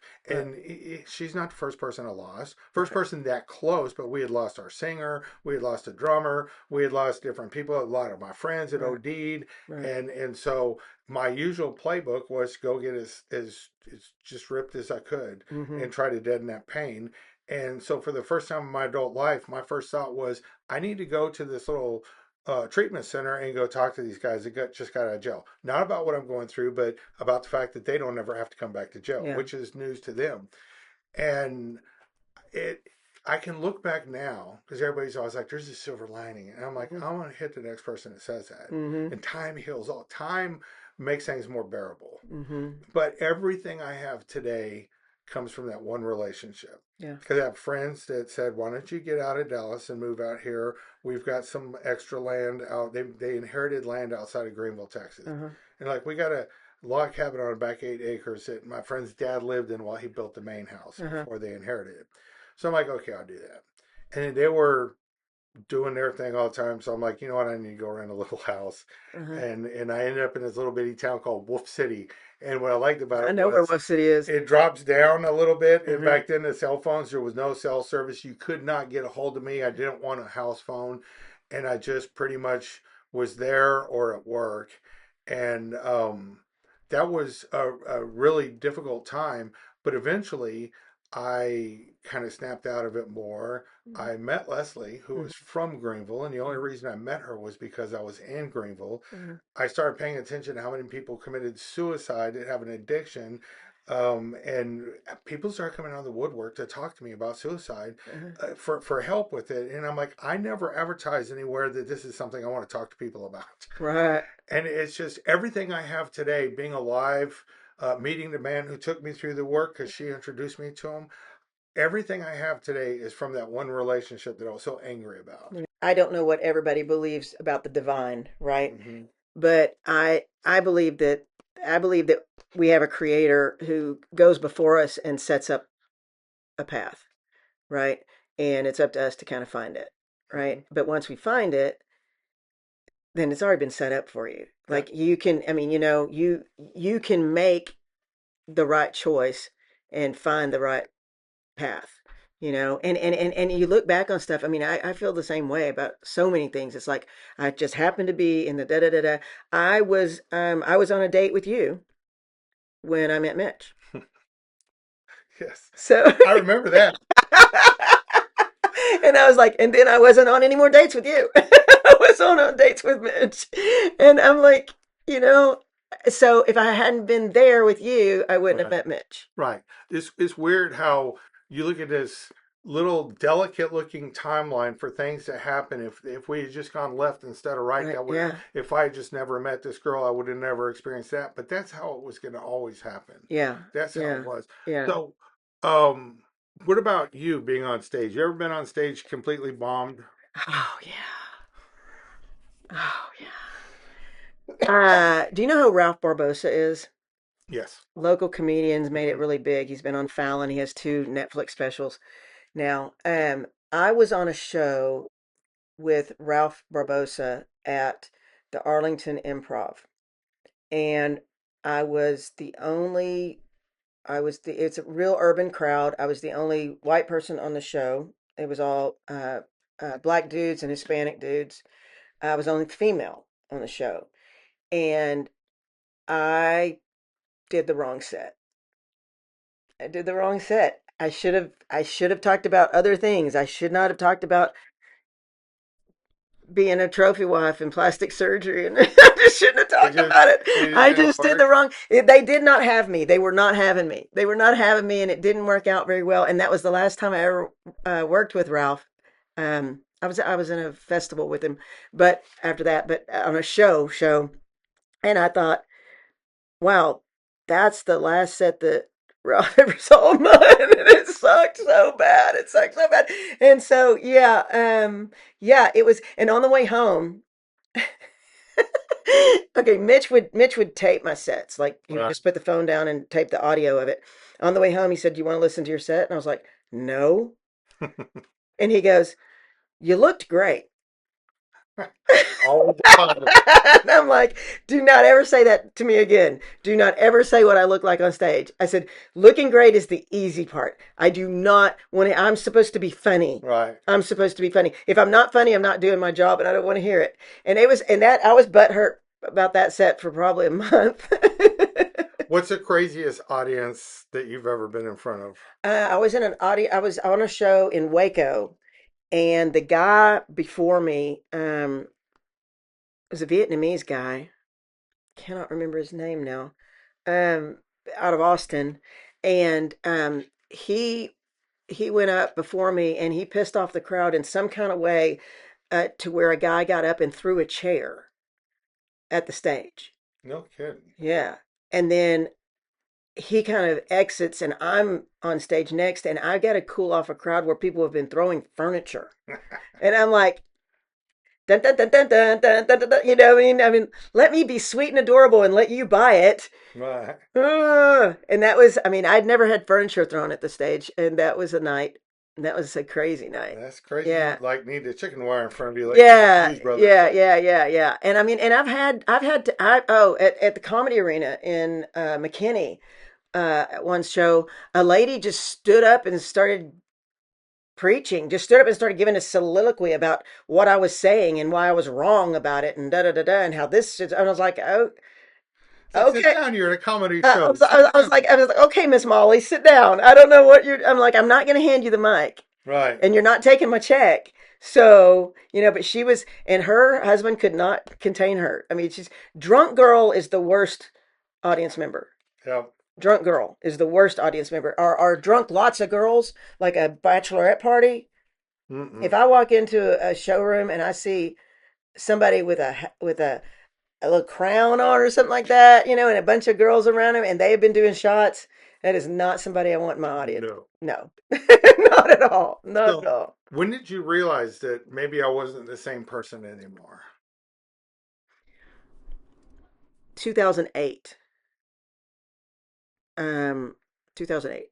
I You had some time in, right? You had some sobriety in. How sober were you in 2008? How many I years? got Can you do sober the at math? 95. Okay, so yeah, so you had some years in Mhm. it, and you were married to Leslie, and um, That's 13 years. 13 years. Thank you. Do that math. Do that math. I hear you created a big ass guitar. So smart. Anyway, you were married to Leslie, and we had talked, but we hadn't seen each other in a minute. And I saw you, and you looked different. Hmm. Like just everything about you looked different. You didn't look angry anymore. And I always had thought if you could get rid of the anger, that you would be okay, because it was everybody else's fault. You were really pissed off that you hadn't gotten what you wanted in life and that you were owed something, and damn it, everybody around you was going to pay for you not having what you want. and you didn't look like that anymore, and you didn't carry yourself like that anymore, and you didn't speak like that anymore. You spoke in a humble manner, and you seemed relaxed, at ease. You seemed at peace. And we came to a barbecue at the little house in Denton, and I was like, "Oh my God, he's well. Oh my God, what? Okay, so how do I have a relationship with this Scott? What does that look like? He's well." And Mitch was like, "He looks really good. Like he looks okay." I'm like, "Yeah." And I said, "So we'll see if the next time I see him, he looks okay." So I think that I knew you had changed, but I was, you know, there's a little bit of the, it was the shoe gonna drop, Right. but I could definitely see a change. There's a difference in a person once they're okay. I mean, like they become, people become their full selves. Hmm. You know what I mean? There's not a heaviness, There's not a heaviness. an emptiness. There's not an emptiness. There's not a weight. There's not a something that I feel like I have to fill Hmm. because you don't have it. For a person that's codependent like me, there wasn't a need that you had. There wasn't a want that you had. There wasn't. I didn't. I wasn't. I'm drawn to brokenness. When I'm in my worst self, I'm drawn to brokenness, right? And you had no brokenness, and I was like, this is so safe. This feels safe. I like this. This is I good. didn't feel safe before. No, no, no, no, no. You were not safe. You were not a safe person. No, you were a reckless person, and you were a dangerous person, and you were, uh, yeah, if we had been on the Titanic, you would have let me drown.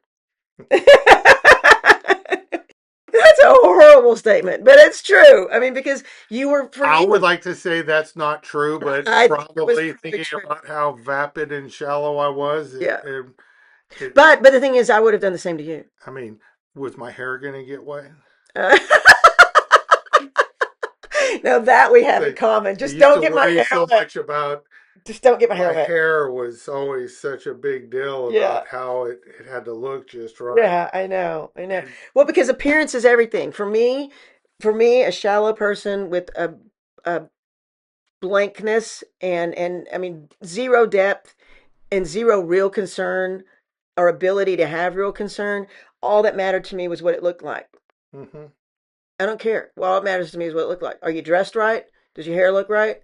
Am I dressed right? Does my hair look like? I mean, just that was it. That was it. That was all. It was really all I had to offer at Hmm. the time because I was so blank and I was so shallow and I was so immature and unwilling to see the need of anybody around me, Right. you know? But we had that in common.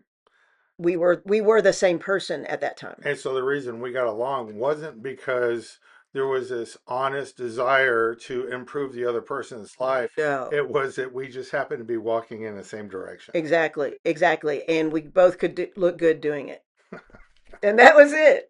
And that was it. I mean, isn't that pathetic? Isn't that pathetic? Doesn't that feel kind of pathetic? It does. It it But it's it honest. does, but it's honest, and those are the things that there's so much shame around addiction, Yeah. around so many different things. Yeah. There's so much shame around it, and I don't care if it's somebody who has an eating disorder or just struggles with some other process addiction or Right. substance addiction. That when you get to where you start helping other people, it's the stuff that used to feel with shame is what's going to be beneficial to somebody else because they're stuck in that shame, Yeah. and you own it. Mm-hmm. You don't own it to where you're like, yeah, I don't care, so that's who I am. I Yeah. mean, that's kind of how we acted Yeah. before, but it's like being able to own the vapidness that you Yeah. used to make up my life is very helpful when I'm working with other people because they're Hmm. stuck in that shame. Yeah. They haven't seen their mom in years because of jail, or they don't want her to see them in that state, or for whatever Hmm. reason. Hmm. And they realize that they're destroying lives even though they never set out to do so, because we're like, I'm not hurting anybody but myself, Hmm. but you're making the world dangerous for everybody Yeah. around you, Absolutely. especially if you drive. Absolutely. Oh And yeah. Absolutely. Oh my God. you attract trouble. You attract people who are going to give you trouble. Yeah. There's a reason I got robbed 4 times. Yeah. Yeah. And some people think I'm absolutely insane that every time I was robbed, I was in the wrong place doing the wrong thing. Yeah. And twice it was at the same complex, Yeah. trying to score. Right. And I got robbed by somebody, and I turned around and I went to the ATM to get another $20 Right. and went back to the same complex, but went in through a different entrance. Right. And people are like, why would you do that? I'm like, because at that time at night, everybody else was out. If I wanted to get it, it It was was down me. there on Hall Street in the Yep. projects. Yeah. Yeah. And Hall and Ruth. Yeah. yeah, Oh yeah. and they're like, but why would you go back? I'm like, because I didn't score. Those projects are the only place I've ever, unless I was at a shooting range, Right. those projects are the only place I've ever, fired a gun. So those are the projects. I mean, do not disrespect me by telling me that an eight ball is more than $325 because it's Mm-hmm. not. Do not expect, don't, just because I'm a white girl and I'm down here in the projects, do not say it's $400 because I will shoot you and I will take it. Well, and if you remember in that area, I mean, Mhm. it's all very Oh developed. yeah, yeah, yeah. It's different But now. I live then, downtown. Yeah. back then, it kind of sat out there. The next big street up the highway is Washington, and Hmm. city center, all this big fancy stuff all Right. around. That wasn't That there. was a field. Yeah. And Yeah. every time I drove by the field, I'm like, man, if there's a body around here, it's in that Yeah. Oh field. yeah, for sure. And I didn't ever walk through that field. Yeah. I'm like, no, Yeah. no, there's trees. No, no, no, Yeah. no. Yeah. Yeah. It was Yeah, a. but that project area, I mean, it was dismal. It was Mhm. dank. It was dark. It was, I mean, and I have been there in a convertible, sitting out like I owned the Waiting. place. Yeah. Like I owned the place. The only white woman within 5 miles sitting there like I'm the Queen of Sheba and I'm owed something because I'm scoring and I've got the money and da da da da. And all of you people are lesser, but Right. I'm about to go do the same thing that you're doing here. And people wonder why sometimes how are we still alive? Oh, I Because should when be I know I so should many be dead. people that I felt were better people than me that have passed on, Yeah. and you start having survivor's guilt sometimes, Yeah. Yeah. and Like just how did I get away with it? yeah, How did how I am I get still away with alive? it? How is it that I'm the one that's sitting here when Hmm. so many people are Or not? not. Yeah. Yeah. And for whatever reason, I believe that I'm supposed to spend the rest of my life trying to keep people out of the ground Yeah. and showing them, hey, you don't have to spend the rest of your life in jail. I don't care Right. how many times you've been there. I don't see, I don't think there's anybody out there who can't get well. If they want to get well, then Of they course can. there's not. Of And course of there's not. course, to me, the most tragic thing is that when somebody is walking out of a facility, whether it's a treatment center or a jail, and they desperately want to survive and do the right thing, and there's nobody there to show them. I Yeah. mean, what I needed was some guy standing outside the jail going, hey, if you want to live, if you want to stay out of jail, this is what you need to do. Mm-hmm. And it took years before I found that person, which is why I've been so drawn to the jails because they taught me in jail that I was going to relapse and come back to jail over and over and over. And that's what my life looked like. Mm-hmm. And that's dismal. And they tell you hope is dangerous in jail. Yeah. Hope's the only thing that can change. Well, when you don't have a safety net, when you've burned all your safety nets, Hmm. and that's when you get the loss of hope because you don't have and what you're doing is you're giving people a safety net. Like you can fall here Right. and I can teach you a thing or two. You know what I mean? It's okay. You're being that person that standing outside the jail, even though you're going in the jails. But I mean, it's a safety net is everything because safety nets take away desperation. If you have something to work on, if you have somewhere to go, It's very then difficult. you have somewhere to be, right? So, well, that's profound. If you have somewhere to go, you have somewhere to be. So, what would you tell other families that have somebody that they care about who's early in recovery? Like, what would you tell them when they're waiting to see if it's really going to work or not? Oh, recovery takes time. It Mhm. doesn't, some things happen immediately, but they don't show immediately because the person in the family, they're dealing with all of their feelings too about the situation. You know what I mean? So you know how if someone loses 10 pounds, If you haven't seen him in a long time, you notice. Right. But if you see him every day, you don't notice, right? So the family is expecting the same thing. You know what I mean? And so the person that's in recovery is so excited and wants them to see something different. Right. Um, And they but don't. and they don't. They don't. They just don't because they see the same. This is just another con. This is just another lie. This is just another all that. And I say, keep your boundaries, but I think it's okay to have hope and to be patient at the same time. Absolutely. You know what I mean? I mean, you can have hope. You don't have to lean all the way in. You can stay a little bit guarded, but still have hope. And I mean, I mean, And, waiting on somebody else to change, knowing when to stand still and knowing when to move toward a person is a really hard hmm thing, right? Knowing when it's okay to approach again because people are afraid of being hurt again, family right. members, right? And I just think I mean, I think that has to be a real prayerful time, doesn't it? It has to be, It you have does. to And connect with something higher than you. I think people start seeing changes in us before we see them. But the thing is you've got people who are in recovery Yeah, that are just, not recovering. no, they're Yeah. not doing any work. They may be going to hundreds of meetings and talking a talk, but when it comes right down to it, a lot of them are absolutely miserable. And Well, we know I those people was still today. I mean, we right. know those And people I that are in was their there for a 60s that are, while. yeah, I was still angry, and I yeah. still hated everybody. And so when they There's start nothing talking, worse than a sober addict or a sober alcoholic that's just dry. and when somebody says, "I liked you better when you were high," that's all you have to hear. And Yeah. there's a reason why they're saying that is because you're being an ass. Yeah. Well, and because you don't, because your behavior has changed, but your heart has not changed. Your mind has not changed. Right. You're still angry. You're still bothered. And I don't know any other way around it. Science is trying to find different ways around it. If there was a magic pill I could take that just made me never want to drink or use drugs again, Hmm. okay, but those drugs and alcohol, that was my coping mechanism. That's how I dealt with everything. So Hmm. now I'm just miserable. Yeah. And for the first little while that I was sober, I didn't do the work because there was no emphasis on it. They were Right. like, no, you just go to a meeting every single day for the rest of your life. And I'm like, Yeah. that sounds awful. That sounds like a new addiction.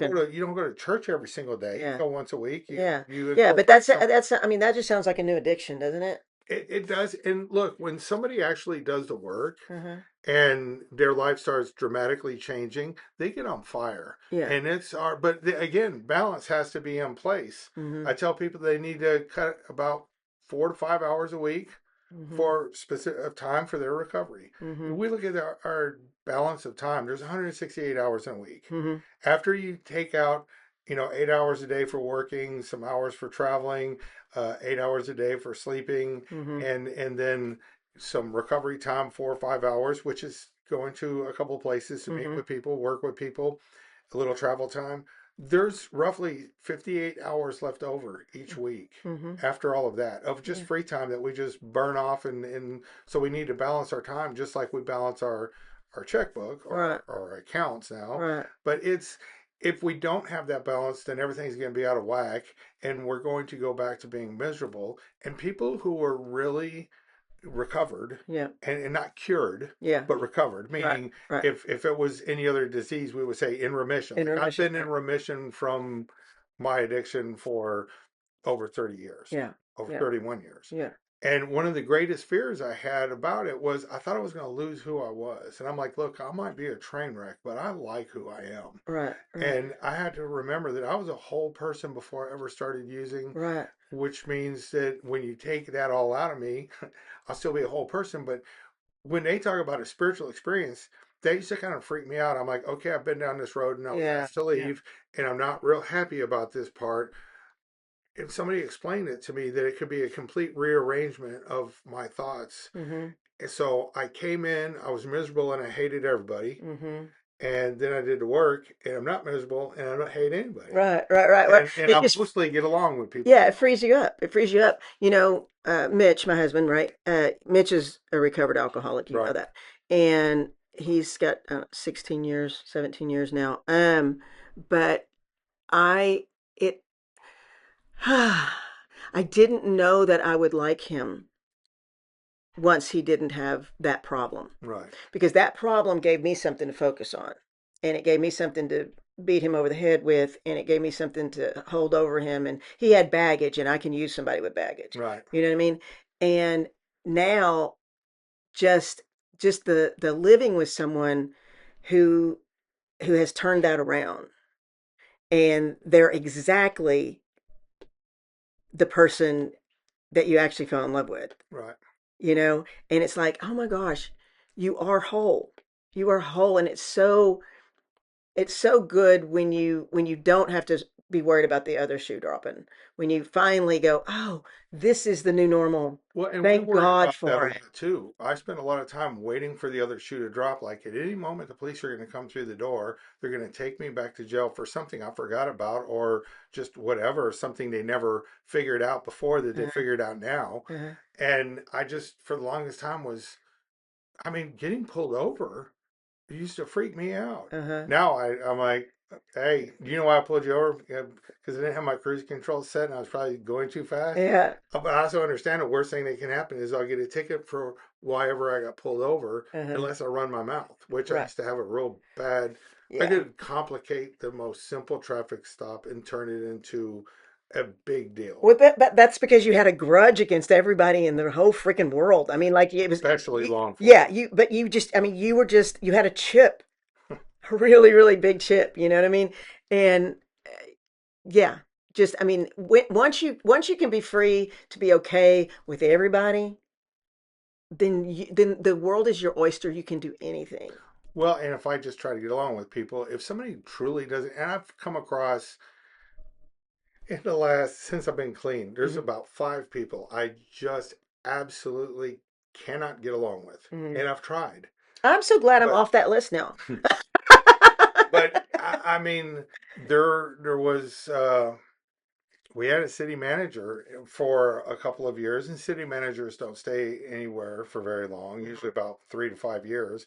But he was one of the most disagreeable people I ever met in my life. Hmm. And he also got rid of every single department head in the entire city just to show that he could.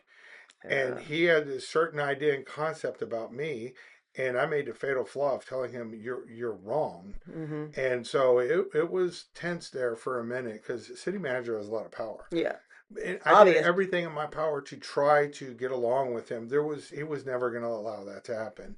And there's been a few people like that, but very few Hmm. for the most part. And you know what? At the end of the day, if I'm now, he used to make me upset because he was trying to stop what I was doing Uh-huh. and said it was all the crime coming from my facility. I'm like, it's the opposite. Ask anybody in law enforcement. Right. The police in 20 years, the police were never once called on us, Yeah. which I Yeah. think is amazing, knowing that we housed 66 people with an addiction Yeah. Yeah. Yeah. and Yeah. had outpatient services for another 120.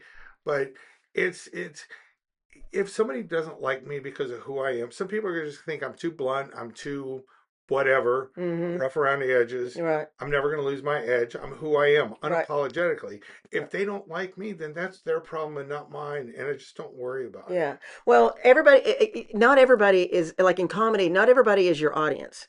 No. You have to find your audience. You know what I mean? There are people who are never going to like my comedy. Now, I like to think that those people are stupid. Yeah. Because I'm a smart comic. Just because I'm not going to do shock and awe, I'm a smart comic. You have to think about my jokes. But not everybody is your audience, you know? I mean, and I think if you've lived a lifetime and there's only 5 people, good job. Good job.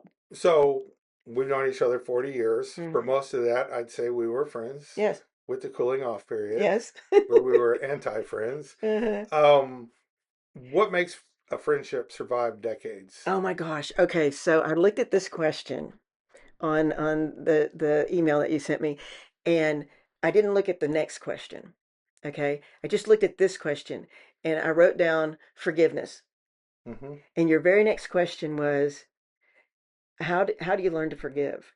And I was like, oh, he knew that forgiveness was the answer to this, you know? And I think that's it. I think that forgiveness, and I mean, like real forgiveness, Hmm. like it's okay. Like I'm a fuck up too. It's okay.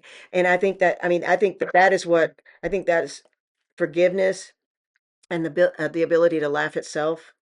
Hmm. um, and give judgment like God does, and judgment always comes with mercy. Yeah, I can judge a situation and I can say that was bad or that was wrong or that was screwed up and I hate that was a part, but also give mercy to that situation and Hmm. grace and just kind of go, okay. And that's not something we were taught growing up because of the fellowship we grew up in. Mercy and grace were not a God thing, right? That was not, we didn't grow up with that. And so learning to forgive and give grace and space Hmm. for people being different. I think that's what makes friendships last. That's what makes marriages last. I think any relationship without that, I don't think you can do it. Well, in all relationships, Yeah, whether romantic or just friends, right. um, you're going to, if you know somebody for decades, Hmm. there's going to be disagreements. There's Yes. going to be issues that arise. And if things become very toxic, if you can remember, it's like, look, there's a reason that I was attracted to this person in the first place, Hmm. for our friendship, for Hmm. whatever it was, that there's a reason that we got along. Yeah. And sometimes you just have to remember that this person isn't all bad. Sometimes you gotta say it, and Right. you can even dismiss it and go, well, I knew that person when I was strung out, so I mean, they were just as bad as me. Yeah. But that's not the whole sum. My bad decisions are not the whole sum of who I was. Right. No, And no, I no, had a no, no, very no. big exterior about Yeah. where my life was headed, and Right. what I thought I deserved. I mean, he said, right, I felt like I deserved a lot. Yeah. And there was times like, so we had a singer who passed. He did way too much cocaine and had a heart attack. Uh, And I just remember what is way too much? I'm just being kidding. I enough that when your heart stops. Yeah. Yeah. Um, and I remember being so angry Uh, and thinking about what I lost, yeah. How dare he? because most bands don't survive the loss of a front man. Right. That's the end. Yeah. Look And at of course, Bernie. I went to jail afterwards. Sorry. And I when I came back out at our favorite little place, the Palace, that's where I found our next singer. Yeah. And the thing is that rather than thinking about the kid and the wife and how their world fell apart, all I could see was How it I affected got you. screwed over again. Hmm. We were on our way to doing something, and now it's over. Yeah. And not just because, usually the reason things were over was because of me. Yeah. But whoa, whoa, whoa. Yeah. Woe is me. If it's Oh not my the police, goodness. it's somebody dying. If it's Yeah. not somebody dying, it's somebody stealing our stuff. Yeah. And it's just like, it's always, I can remember you saying, we're driving somewhere. Do you have a Monte Carlo? Is that what you had? What I did? did. Yeah, okay. All right, we're driving somewhere in the Monte Carlo. Was it blue? Silver? No, What color was it? I had kind of a tan Monte Oh, Carlo. okay. Okay. I had a blue Grand Prix for a little while. Maybe it was the Grand Prix. Anyway, we're driving somewhere. I think it's in a blue car. And there's somebody pulled over. And you said, you know what that is? I was like, what? He goes, that's somebody else's problem. And I was like, wow, okay, yeah, yeah, that's who this guy is. That's somebody else's That's problem. somebody else's problem. But yeah, I think that if you're the center of your universe, then you're the center of your universe, and everything comes back to how it affected me, Hmm. you know? And that's oh my God, that's such a small world, isn't it, to live in? It is. So how come some people can forgive others and some people just stay angry forever and they just can't ever get past it? I want to give a trite answer to that and say because they don't want to. Hmm. But I don't know that anybody really wants to be there. But I think maybe it's a lack of humility. Maybe it's Oh, I can go with that. yeah. Because, I mean, it wasn't until gaining the awareness and everything, doing the work, that I was able to realize there was nothing to be angry about anymore. Hmm. And and I couldn't tell you why I was so angry. I just was angry. I mean, I had 100 reasons that I could tell you, but I was just angry Hmm. Hmm. about everything. Hmm. And it's almost like you have to give yourself permission to not be angry anymore, but you can't just go, oh, I'm giving myself permission. You have to do some work around that. Hmm. Hmm. You have to stop treating people like disposable products. The Yeah. crazy thing is, everything comes from helping other people, Right. which is the opposite of how I used to feel about Which everything. which requires humility. Yeah. Which requires humility because all of a sudden you're washing somebody else's feet. Hmm. you're doing some work for somebody. I mean, Christ showed us that, right? Right. I mean, it's like I'm going to lower myself to help instead of requiring all the help. Right. And I mean, I think that's humility and that's maturity. Well, so there's this in I spent a lot of time in the court system, not as an offender, but in on the positive side. Like Right, I helped design three different drug courts, served on two of them for a decade, right. and I remember hearing people talking about their wanting to require relapse prevention plans, which is somebody without an addiction makes perfect sense. Yeah. And basically, Let's what get they a were system. learning was, well, if I become emotionally compromised, I'm going to call my support system, and they're going to come and love on me. And if I'm still in a bad way, I'm going to call my church family, and they're going to come and love on me. And they're like, that is an excellent answer. I'm like, that is a bullshit answer. Yeah. Because that's all still about you. At what point do we have to look at it? It's like, you know what? I have to get out and start helping other people Hmm. because we're all dragging around stuff. Right. Whether it's our vehicle, the lack of the vehicle we want, the payments, whatever, the just whatever, the angry people in our life, the financial chaos in our life, we all have something that we're carrying all the time. Right. Right. Right. And you can let it eat you up. Yeah. But you spend 5 minutes getting outside of yourself to talk to somebody else, and just like you look like you're about to snap. Hmm. What's going on? Hmm. And they may tell you, don't worry about it. They may open up. It probably turns out to be the addiction because that's why we spotted them in the first Hmm. place. But by just reaching out and touching somebody, it's like the sky opens up and God reaches down and touches you. All that stuff is still there, but it got put into context. And it's like, these are first world problems. Hmm. My air conditioner is not working in my truck. Uh-huh. It's a first Hmm. world problem, but it can ruin your day, especially what we're at day 26 of 100-degree plus weather, and Oh, you're expecting yeah. at least seven more. Yeah, and It's Mitch all is just, working out. Mitch is oh, working outside. I mean, he's my husband's, yeah, he's the chief electrician for the state fair of Texas, right? So he's building a small city right now. yeah. When he comes in the afternoon, you can feel the heat Oh, off of him. I mean, that's it's just like, horrific. I mean, and we're like going, when he keeps saying Thanksgiving's coming, Thanksgiving's coming, and I'm like, yeah, it is, yeah, it When is, it cools down a little bit. yeah. But I mean, I think that everybody is all, we're always, I mean. I mean, since the Garden of Eden, we've been about the get. Yeah, What do I get? What do I get? I want all the knowledge. I'm going to take that. I mean, what do I get? And the truth is that you get when you give. right. That's the deal. You got to give to get. That's how it works. It doesn't work the opposite way. It doesn't. I mean, No. you have to give. And they told us that when we were children, but I thought that's the dumbest thing in the world. Yeah, yeah, yeah, yeah. Go help somebody. If you're having, my mom used to always tell me that. If you're having a low day, go do something for somebody else. Do a nice thing for somebody. That's right. Now I'm having a bad day and I've got to go do something for somebody Yeah, else. which stinks. Yeah. Yeah, now I don't want to do either one of those things. I'm just going to sit and watch YouTube. But yeah, I mean, and we have so many distractions now too that we can easily isolate ourselves and not have community and not touch real people and not be in people's lives. It's so easy now. And so I think that one of the things that your program does for people is that it's real. It is real. I mean, some of your classes are virtual, right? But it's real. It's actual real people. It's actual real advice. It's actual real action plan. It's not just pie in the sky ideas and theories about what will work, you know? There's this workbook we put together. It started out as a one-page document. Then I started geeking out on it, Of and it course. was 10 businesses you can start for $1,000 or less. Yeah.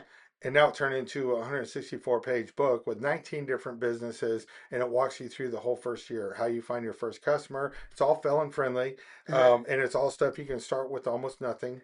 See, And what it's great information. well, and What great freaking information is they need that? to understand that because a lot of times somebody may have a skill, but somebody's not willing to give them the opportunity to really experience any kind of success because of their background. Well, And I'm like, we have a shift. felons usually are very great entrepreneurs. Well, and well, we've been entrepreneurs The our whole whole time, life. the whole Our time. whole life Yeah, we've been trying to. It was always corrupt, but yeah, we've been yeah. doing it our whole life. Well, I could never work for somebody else. No, I could never work for somebody else because I always say the only way I won't steal from the boss is if I'm working for me. if And I that's have it. that. That's it. Because I was a notorious thief.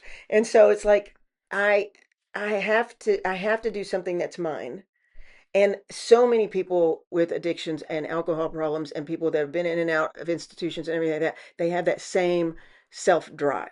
Well, and this is the They've just thing. been driving in the wrong direction. This is the thing they have to believe, or they won't even try. So, Yeah. teaching them the success laws, teaching them how to do all this, balance their time, their money, everything, why body language is important, how to behave in court. I mean, we Right. cover so many different things. But if they don't believe it, they're not even going to try it. Right. And the shift has to be that when we walk out, that we're like, instead of, I hope that somebody gives me an opportunity to, you know what? You can't stop me. You Hmm. can't make me get high and you can't make me go back to jail. Hmm. I'm going to do this. Right. And we do. We have that drive. We've been overcoming obstacles our entire life. Yeah. Well, on stage as a comedian, there's something that you have to do in the room, and you have to it's there's a spelling of disbelief, suspension of disbelief. They have to believe that the story I'm telling, this is the first time I've ever told it. Hmm. Like it's fresh. Let me tell you something you've never heard me say before, and I've said it 100 times in the last week. Right. But you have to suspend disbelief so that you can be in it with me, you know, Right. and that's something that you innately have because you have been there, Mm. and so you can make them believe, Okay. whereas not everybody can do that, Right. so I mean, for this to continue beyond you, you're going to have to find somebody that was awful like you. And it's Fortunately, not Leslie. I know a bunch of people that fit that. Oh, good, good, good. Yeah. You've never met my cousin. I don't I think so. interviewed her a couple of weeks ago. Um, she's the female version of me and my family, and I Oh, come from a very big family. yeah, So yeah. she's actually a third cousin, Oh, okay, okay. because my mom was an aunt when she was 6 months old, Oh, wow, wow. and Okay. so the oldest daughter, her niece, my cousin, was like my aunt growing up because she was Right. an adult, Uh-huh. and so her kids were my age, and I ran around with them. Well, this is the daughter of one of my cousins, Uh-huh. and I met her when she was a little girl, but she pretty much just they put her in a room by herself, and all the adults were outside having a good time. Yeah. And she went out and drove. She was with her boyfriend, and she crashed her car, and it Uh-huh. killed him. And she went from basically being 20 to walking out of prison at 30. Oh, God. And the whole and everybody expected this little 12-year-old girl to come back, and no, she's been locked up for a decade, Mm. and she just looks at things differently. Yeah. A lot of our family looks at her like, what's the matter with her? Yeah. and Right. and we are like this. She Yeah. lives in Denton now, and Uh-huh. Oh, nice. she's a female version of me. So Wow. all the Well, selfishness and everything else, she's had it all. yeah, incarceration changes a person. I have only ever been to jail once, Hmm. and I've only ever been to jail for 4 hours. Oh yeah, hard time. So hard time. I did hard time. I did a hard time, and I was pissed off the whole 4 hours I was there. Believe me, I went to jail for assault and battery. Hmm. Not against Not me. against you, not against you, but against another loved one, Mm. much like you.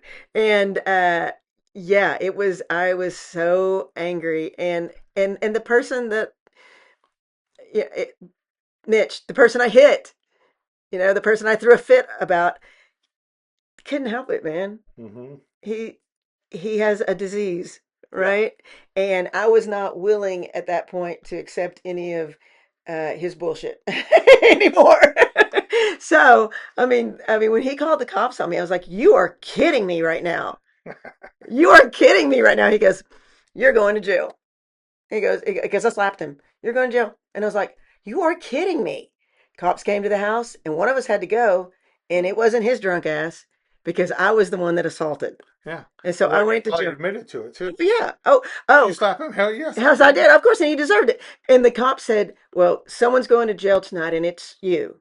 And I said, "Okay. That being said, can you just give me 5 minutes alone with him before I go?" Because I was going to finish what I started. You know what I mean? Because he was drunk. He was Right. not able to defend himself in any way. You know what I mean? And I can be a hellion. So I was like, and he goes, "No, ma'am, that's not how it That's not works. how this is going That's to not work. how this is going to work." But incarceration changes you. It does. For sure. And you've learned a lot from difficult. Oh yeah, I've learned a lot. I've learned a lot. But you have to be willing to learn, right? Yes.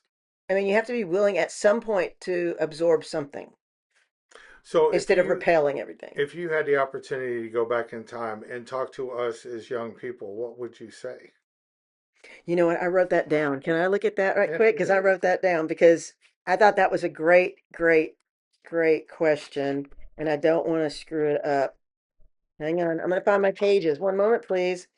You sent me this long ass email. Where is it? What number is it? Help me, Scott. Help me. Human behavior. See, all this is scripted, folks, and you didn't know it. Okay, part four. Oh, here it is. Oh my gosh, gosh. I'm so glad I found it. Oh, okay. All right. Um, what would you tell your younger version of us? I wrote, slow down. Learn to sit in your pain for a second. You need to heal before moving on to the next hurt. You're not desperate.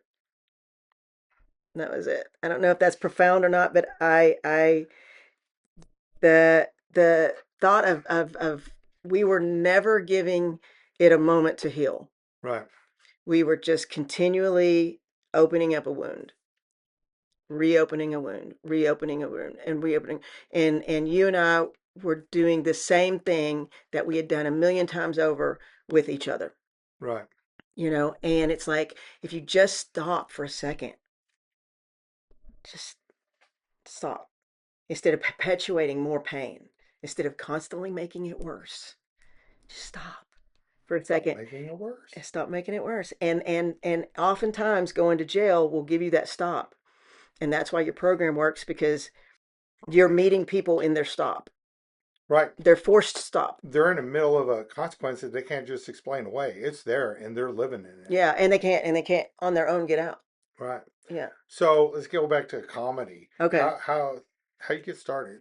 I mean, you kind of talked about But the yeah, I took a class and I did a show and then a guy saw a video of me and then he asked me to come to Hyenas and I just it's such a grind and it's such I mean you know how entertainment is, right? It's Mhm. always you're always working, you're always hustling, you're always and so the first year I was in secular comedy, first year I was doing clubs and stuff like that, I got the opportunity to put on a show at the State Fair because Mitch gave me a name of a vendor that was looking for some entertainment. So I got to do that. And so this year will be our ninth year at the State Fair. We're there every Friday night at 8 o'clock at the Grove. And it's called Deep Fried Comedy. And so that was a great opportunity early Mhm. on. I was about 9 months into uh, working clubs and like that. And that was a great opportunity. It gave me an opportunity I put 27 different comics on stage 3 nights a week during the run of the fair that year. And so I got to meet a lot of people. I got to give back to the community, hire people, give them a credit. That's a great credit. And so that, and I do, as you know, I do a lot of corporate work Mhm. and then clubs. And yeah, I mean, it's really snowballed. It's really snowballed. Like I didn't think it was going to turn out like this. I didn't Right. think it would become something. But like you've seen me from the very first to where I am now, and I think I'm getting better. Oh yeah, absolutely. I wasn't horrible to begin with. No, Don't you start. weren't. No, I but was always a smartass. they gave you like what a couple of minutes, 6 minutes that first show. 6 minutes, Yeah. and I remember there was a couple people that got like 1 minute Oh or yeah. 2 minutes, and I'm Yeah. like, how do you really get people to laugh in under a minute? Yeah. It's really hard. And I mean, and I'm And they're like, if you do really well and we really like you, you come back and we'll give you 3 minutes. yeah, exactly. And I'm, as you know, I'm a pretty acquired taste. Uh, some people are. I'm gonna put off some people. Some people are just not going to love me to begin with Yeah. because I'm a little rough around the edges. Okay, you know what I mean. And I want to say and I want to say true things, Hmm. and I want them to be okay for everybody to laugh at the true things. So it's so much about wordsmithing, and it's so much about figuring out how to say the true things without offense Right. and without punching down or without talking about them. I love it when people, friends, are like, "Oh, you can use that in your act. I want to tell you something. You can use that in your act." It wouldn't be my act if I could use what you're saying. Right. Like That's that's not. I'm telling my story. You right. know what I mean? And I mean, you know how much I love talking about me. So that works out. But yeah. So it's really snowballed, and it's really turned into more than I thought it would be. I thought it was a nice new little hobby, Hmm. and now I've been doing it full time for 6 years. What's your favorite joke? Proud mom. Proud mom. Proud mom. When I say I have 2 kids, well, I kept 2 kids. I have 2 kids, which makes me almost a proud mom. My son's a doctor. My daughter's 40. And that's it. And Lacey helped Yeah. me write that joke. And it used to be That's awesome. yeah, and it used to be longer because I used to talk about she's finally going to college. She's going Right. upstairs at my house. You know what I mean? She's going to graduate someday from Get the Fuck Out You. And so it used to be longer, but now it's just I just stop with she's 40. That's So it. I'm guessing the hardest part about being a comedian is like everything else in entertainment. What do you think is the hardest thing of being a comedian? Well, I mean, the hardest part of show business is the business. Yeah. The show is the easy part. Yes. The show is the fun part. The show is the reward for For all the hard all work. the hard work. Yeah. And so, I mean, I'm constantly writing. I'm constantly I'm on the phone. I'm constantly reaching out to clubs. I'm constantly talking to headliners, trying to get on somebody's show. I'm just prostituting myself continually. I mean, hoeing comes easy. But I didn't know that I would be doing it for comedy. It's always you're slammed with all the work. So what is it the audience never sees? Like, what's the misconception? Because I think a lot of people I, go, "Oh my God, how easy! You just get up and tell a couple of jokes." oh yeah, I no, no, bet you get a real job. yeah. Oh, I hate people like that. Not that I hate anybody, but those people. If I hated somebody, those would be the people I hated. It's no, no. I mean, just because you're the life of a party Hmm. does not mean you can stand up and do a set Right. because you have to convince these people that what you're saying is A, true, Right. palatable, and funny. And that's not just being a funny guy or being a funny No, gal. You it's know what I not mean? just off the cuff. It is a It's trade that has oh to be oh developed. it's well, I mean, it's a craft. Yeah. It's a craft, and there's nothing that takes the place of stage time, and there's nothing that takes the place of writing. Right. You have to write. I got some really good advice early on. Um, my nephew was a preacher at a church in Atlanta where Jeff Foxworthy attended, Right. and he talked to Jeff about me, da da da, and Jeff uh, gave him this advice to give me. Of course, Jeff would not to me personally, but I did meet Bill Engvall, and he was very nice. Hmm. Anyway, and he said, write 2 minutes a day. That's like 2 jokes. Right. Write 2 minutes a day. At the end of the week, you might have 3 good jokes, but write two a day, Hmm. always. And so there's something funny in everything. Just simple observations, just simple life experience. There's something funny in everything. Just jot it down. Just write it down. It's like the 10,000 hour rule. Yes, exactly. It's exactly the It doesn't 10,000. matter even what it is you're doing. Yeah, 10,000 hours to make a master. Yeah. Yeah, and it is. And No shortcuts. no, no, there's nothing that takes the place of stage time. Right. There's nothing. And yet there's so much that goes into stage time Hmm. that is behind the scenes. There's also so many superstitions that people don't are not aware of. Like there are things I do before a show Right. that I don't ever change. And if I do change them, it gives me bad juju. God, that's like baseball It is. superstition. It is. It is. It's like that. And I recently had a show that didn't go as well as I had hoped it would, and it's because I broke a rule before. I know. I mean, and I know really that's not true, but in my mind I'm like, oh no, I did the thing. oh no, this is not going to go well. And then I'd, psych myself out, and it didn't go as well as I'd hoped. I mean, it wasn't a bomb, but it was as not as good.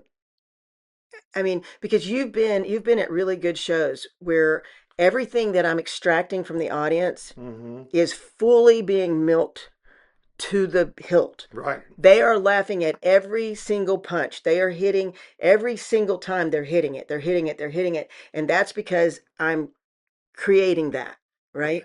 And and so when it doesn't happen, you can feel it, right? Oh, they missed that one. Oh, they missed that one. But anyway, but yeah, so I think the superstitions also, I think people think that comedians are just all party animals and that we're just back in the green room Right. smoking dope and snorting coke and everything like that. And maybe that's what some people are doing, but not at the level I am, because we are all working our ass off Right. trying to get somewhere. And there's definitely partying, but it's after the show. It is not before a show. Right. I don't know if you remember or not, but the way I used to prepare Hmm. was knowing myself. Hmm. There's no way, if I'm awake all day long and we don't start playing until 10 or 11 o'clock at Right, night, right, there's no possible way I'm going to be sober at 10 or 11 o'clock at night. right. So I get up, get drunk, pass out, wake back up at about 9, Hmm. take a shower, fluff the hair, Yeah. and go play. Well, you can't. And then that way I was like in my element. I'm like, I'm not currently intoxicated. Uh, I can walk on stage with a beer because just having one or two beers while we're playing ain't gonna ruin anything. right. And then by the third set, we used to have to play 3 sets. Uh, By the third set, everybody's drunk anyway, so it didn't right. matter if we started doing shots at that point. Right. Um, but otherwise, I wasn't going to be able to make it. Now, when I'm going somewhere to play somewhere, on a rare occasion I actually go do it, Mm-hmm. it's completely different because I'm not worried about it. Like I'll get up, I'll work on the property, work with the animals, Hmm. and then on the way there, Uh, I'll be like listening to something like corn, right. Right. like just cranked Yeah. up and just There's something that gets you in that just moment. yeah, Yeah. and Yeah. it can be surprisingly quick. Yeah. Uh, Mitch used to say you can't day drink if you don't start in the morning. And I'm like, oh my gosh. yeah, But now the thought of that, I mean, just that to me, I mean, I still drink alcohol, but not to excess at well, all. you are not an I'm not an alcoholic. alcoholic. Yeah. The thing to me is like, I mean, just the idea of day drinking makes me like, oh God, that would be terrible. Or just the idea of not sleeping. Hmm. Oh my God, why would I want that? Why in the world would I not want my sleep? I need my sleep. Oh my God. And Mitch always says, he, he, he's the sweetest guy. Like he puts up with all of this. You know what I mean? Like on a regular. He is like my hero. He has never ever expected me to be anything different than what I am. Hmm. Never. Not that he could control it Right. anyway, but he's never expected it, right? But he says things like he goes, "I'm glad that you quit smoking and stopped doing, like drugs before it ruined your face." Yeah, And I'm like, there's a lot of truth to and that. I see people who are, in it still, and they're, I mean, rough. I mean, you can tell the pain on their body. Hmm. I mean, it's rough. I met a guy recently that I thought was 90, Mm-hmm. and he's 67, Oh, see? almost about to turn 67. I'm Oh like, my gosh. oh Wow. wow, Yeah. and that's just years and years and years Abuse. of hard running hard at it Yeah. and doing it. And I remember seeing people. I'd be like, oh my god, how old is that person? Hmm. I'd look at them and I was like, "Pff, they're Well, younger we than I have am." we have kind of mutual people that we know, Hmm. friend of mine that, I mean, is in that space, of just, I mean, just, rough. And you're like, man, you've sold it. It's a shame. It's a waste, and it's sad, and it's a shame when people have sold their whole existence out to a thing that has no value, Right. zero value. I mean, it's just, I mean, and they can't get out of the cycle because they just have been told they can't. Hmm.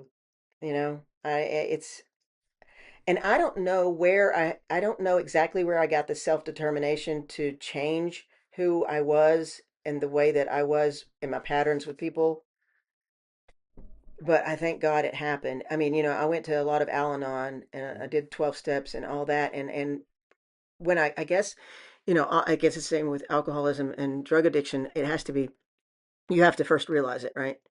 Right. You have to see it. And then you have to go, oh, Maybe the problem's me. maybe the problem's me. The problem's maybe, always maybe, been, maybe I keep showing up. yeah. Maybe everywhere I go, there I am. There's, Oops. yeah, that being the problem, not the solution. Yeah, yeah, yeah, yeah. Exactly, exactly. So why is it you think people sabotage themselves? Because it's familiar. Hmm. I think familiar. I think. I think people get familiarity and happiness confused. Just because it's a place where you're comfortable Right. doesn't mean you're happy. No. And so if it's a familiar behavior, you just keep going back to it because it's comfortable. Well, There's a and comfort in it. relationships sometimes are that way, where we stay in something that we shouldn't Yeah, because it's comfortable and yeah, convenient. yeah. And it's just easier not to change. Yeah. Change is difficult. And it has so much value. The reason it's difficult is because it has so much value. Right. If it's easy, what value does it have? So that's why we repeat the same thing over and over. Over and over again. Yeah. I mean, I think so. I mean, I what do you think? no, I mean, so it I mean, started out being a lot of fun. dance with the guy that brought you. Yeah. The devil you know. Well, and it starts out as a lot of fun. After some point, when we go deeply into being strung out, Yeah. there's nothing fun Oh about it. no. But it's the only way we know how to cope with it Yeah. because if we use long enough, we eventually end up at that point where I'm either going to, I can't live with it and I can't live without it. Right. And I'm either going to swallow my gun or get high. Mhm. And unfortunately, a lot of people end up taking their own life, a lot Mhm. more than is ever reported. Mhm. And that to me is just, that's unfortunate because there is help out there, but we Mhm. can't see it and we don't believe it. And until we meet somebody with a clipboard in a white coat that tells me that it can all work out and Yeah. my life will be amazing, Whatever. doesn't hold any value. No. Somebody who I personally know who has been in that same spot, like, so my line is when somebody says, tell me why I shouldn't just end it all. And Mhm. they're not saying it because they're looking for attention. They're serious. Mhm. And it's like their last effort for hope. Mhm. And I look him right in the eye and I go, you know what? I remember the first time I felt that way. Yeah. Hell, for years, my prayer was, God, if you're real, kill me tonight Yeah. because I don't want to be here anymore. I cannot continue to do this.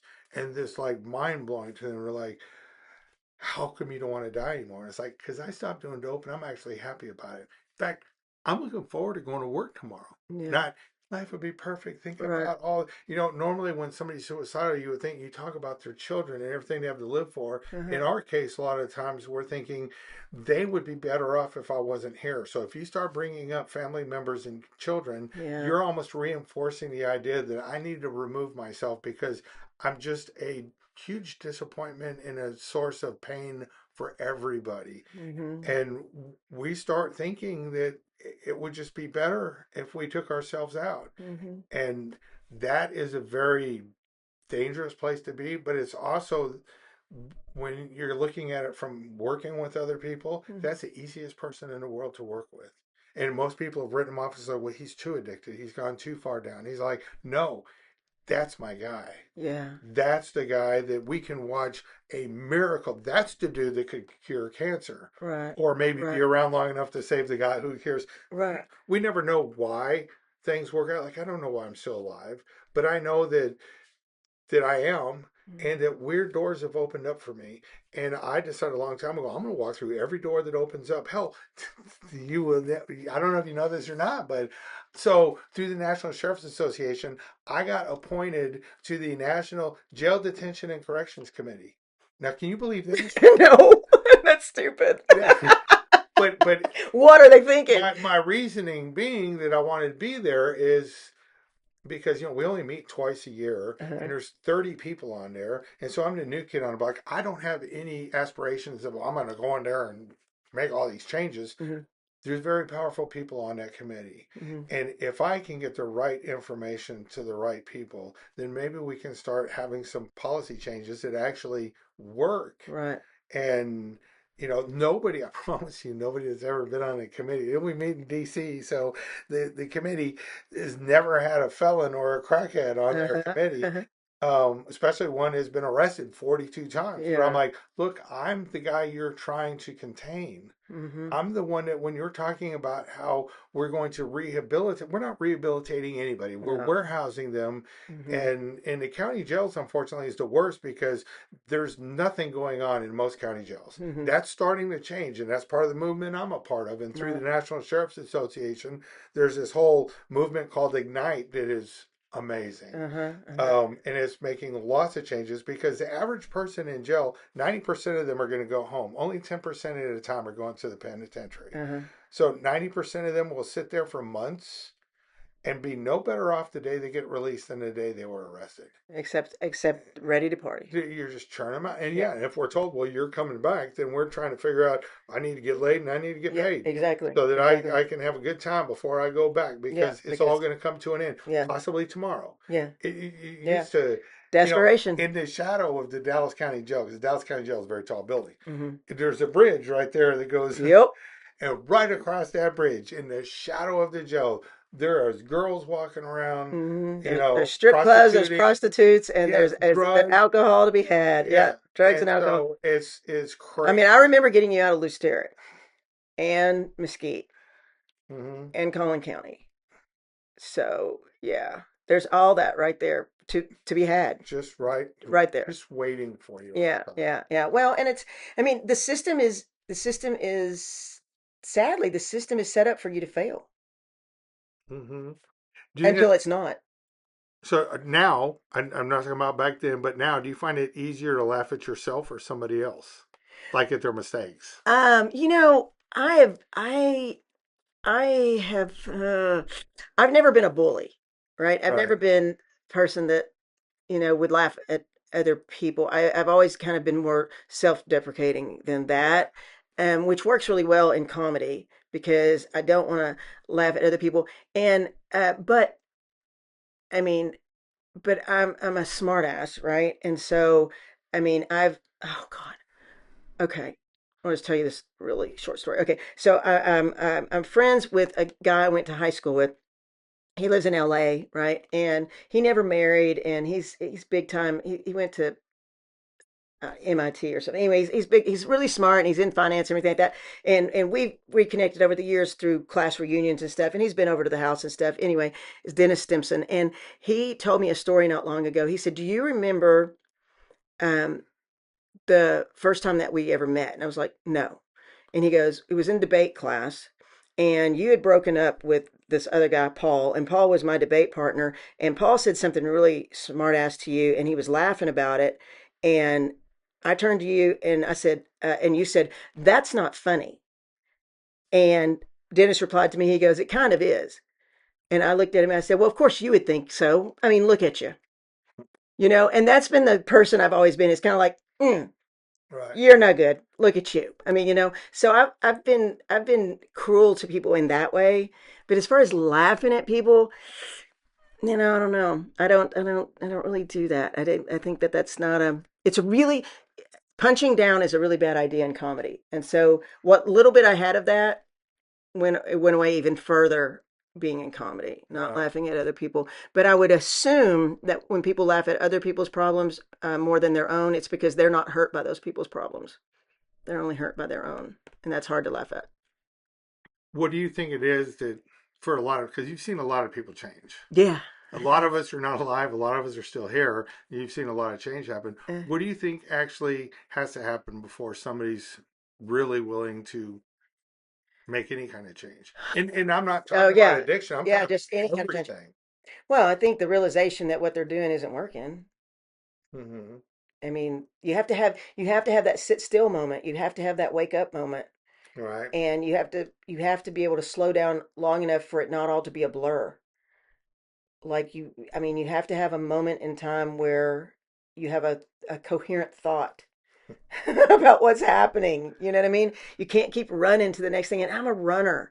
Hmm. I'm an escaper. I was a runner, always a runner. I will jump from this situation to that. I will run.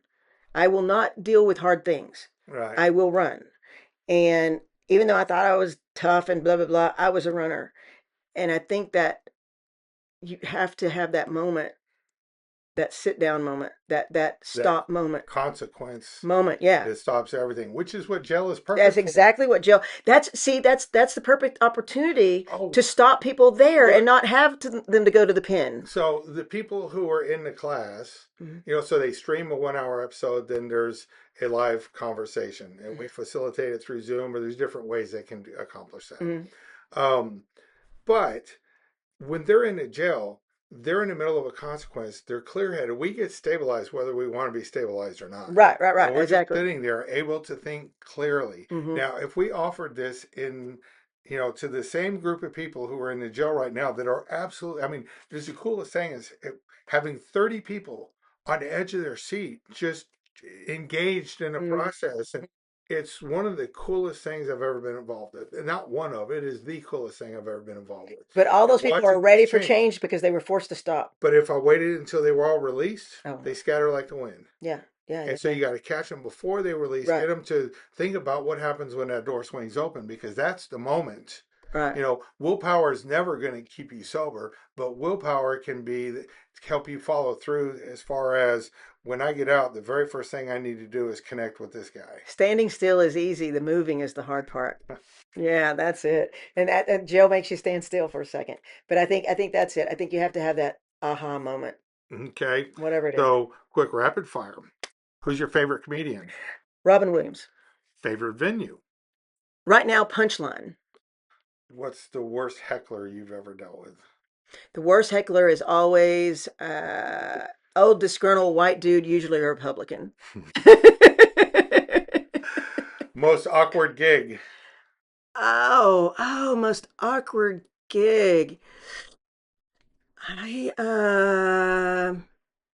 oh, I was hired to do a birthday party not long ago, and I walk in to the birthday party, and I'd only dealt with this woman through the internet and da da da, and everything. I walk in, and it is a room full of South Africans, Hmm. and I'm like, why in the world am I here? Why did they hire me? You know what I mean? And it's millennial South Africa, all young Right, South Africans. I mean, like heavy accents. I mean, the South African food, their food was amazing. But I was like, why did she think I was the one right, for this? And so I mainly just did crowd work because I was like going, that was my big thing. I was like, why am I here? Like, what right. is the point? And it was really awkward, but it was a lot of fun, and I got paid really well, and the food was excellent, and I made new friends. But I just thought, I mean, she hired me. Like, what was she thinking? Like that? I mean, just weird. It was just very weird. It was awkward. I tell you, my most awkward gig. We were playing at Skig. It was a big put on by a bunch of bikers. We used to love playing in biker bars. One of Yeah, the guys in the band was afraid of bikers, so he hated it. He's really. like, "Why do we always got to go play those places?" He was afraid of them. He was afraid of the women. He was afraid of the guys. And I'm like, they Biking love people are us. the salt of the They earth. they were the best crowd. Didn't matter what city we were in. The Uh, biker bar was always the best place to play because they right. were the rowdiest. They got into it the most. He's always like, "You have any idea how many guns are in there?" I'm like, "A bunch." Yeah. I'm like, "But they love us. So anybody coming in to do us harm, they're going to take care of before they get to Right, right, us." right. He's For just sure, for like, sure. Yeah. he goes, "Well, the women scare me." I'm like, "Well, don't talk to them Just don't have because sex with them, and you'll be fine. but we love this. So anyway, they were putting on this big. It was some holiday was coming up, and they were having this big event. Uh, They built this great big stage outdoor next to Jack Ruby's old topless bar, which okay. turned Yeah. into a dance club. Yeah. And so there was the thought that it might rain, but Uh-huh. there wasn't a cloud in the sky. There Okay. was one of those Texas famous, we're going to get rain today, but it never rained. Right, right. And so they had all these bikers outside doing the slow races and everything. Uh-huh. Everybody's having a great time. Everybody's just getting hammered. Uh-huh. And we're supposed to play in a couple of hours at the height of everything. And I'm like, why is the stage empty? Where is all of our equipment? Hmm. And they moved it all to inside, into the dance club part. Uh-huh. And I'm like, why are we set up in here? And the sound guy was like, we're not playing out there. It might rain. We have to play inside. I'm like, there's like three people inside and hundreds of people outside. How do we get them What do inside? we? What they weren't going to come inside. They were Uh-huh. doing slow races. It was a biker party. It was Yeah, yeah, yeah, yeah, outdoors. yeah, yeah. There's a bonfire and Yeah, yeah, weed smoking and yeah. everything. And he insisted, no, we are not going to play outside. And I told the guys, I'm like, look, and we shouldn't do this. I'm like, we should be playing out there on that stage. That's where our people are. Uh, And I was overruled. uh, And so, I went to the keg and I uh, started to drink with the bikers. uh, And then a couple of hours later, when we were supposed to play, I was so drunk I I could know. barely stand. And everybody was mad at me. And I'm like, oh, I'm sorry that the three people who saw us Yeah. Oh, were upset that I couldn't. sorry, I ruined your Black Panther party. But, Yeah. it's also the night that I wanted to grab the throat of one of our guys because we had one of those big fights. Oh yeah. And of course, I got fired. Yeah. Of course. That was always what ended up happening. But no, that was my most awkward gig. Yeah, Uh, that's awkward. That's awkward. Best life lesson. Best life lesson.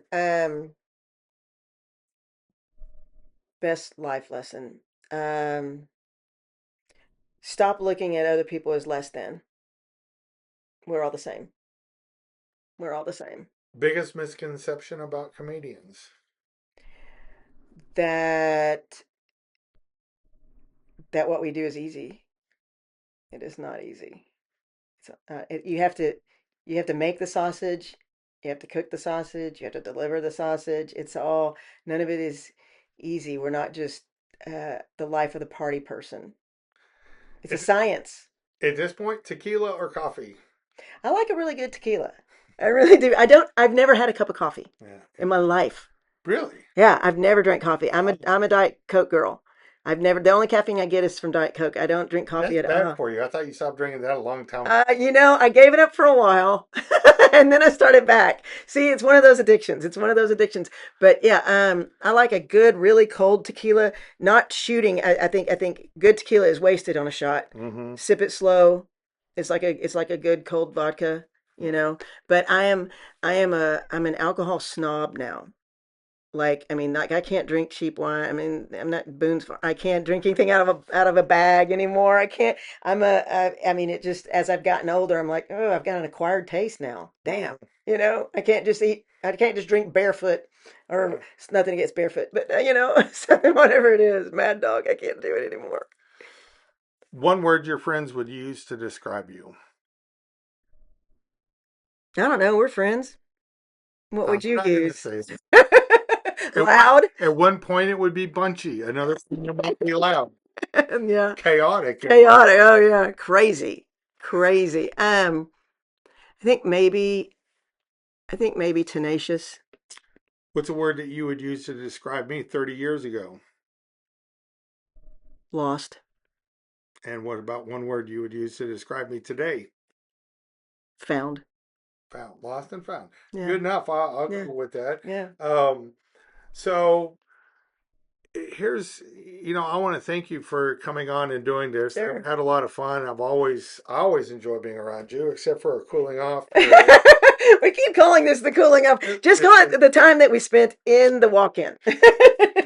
We had to rest for a minute. We had to sit with it for a minute. Yeah, Yeah. and I like it when people can, you've had to reinvent yourself several times, Yeah. reinventing yourself as a comedian. I want people to see that. I think that I love that whole part of the show business. I love show business to begin with. Yeah. But as far as podcast goes, I'm not here to give legal advice, clinical advice, or tell families that they control another person. I'm here to teach communication, emotional control, accountability, and structure so people can stop making already painful situations worse. Right. If you or your family are dealing with addiction, recovery, reentry, court, CPS, law enforcement, whatever, family conflict, major life crisis, slow down before you make the next decision. I created a free checklist for families that says 10 things not to do when court, police, or CPS are involved. I also have a book that I wrote several years ago called How to Get Your Kid Off Drugs. These are great tools for families that are dealing with a loved one with addiction. We actually have lots of different strategies and opportunities on our website, thesolutionprogram.com. I'd like to thank you for listening. Please forward this to somebody that you think it could help. We would love it if you came back and listened again and subscribe. We're trying to get that. We got 2 million people on the inside of the walls hearing this. We'd like to get it to 2 million people on the outside. Hmm. Thank you. Anything else? Done. We're All right. good. Good deal. Thanks, man. Appreciate it.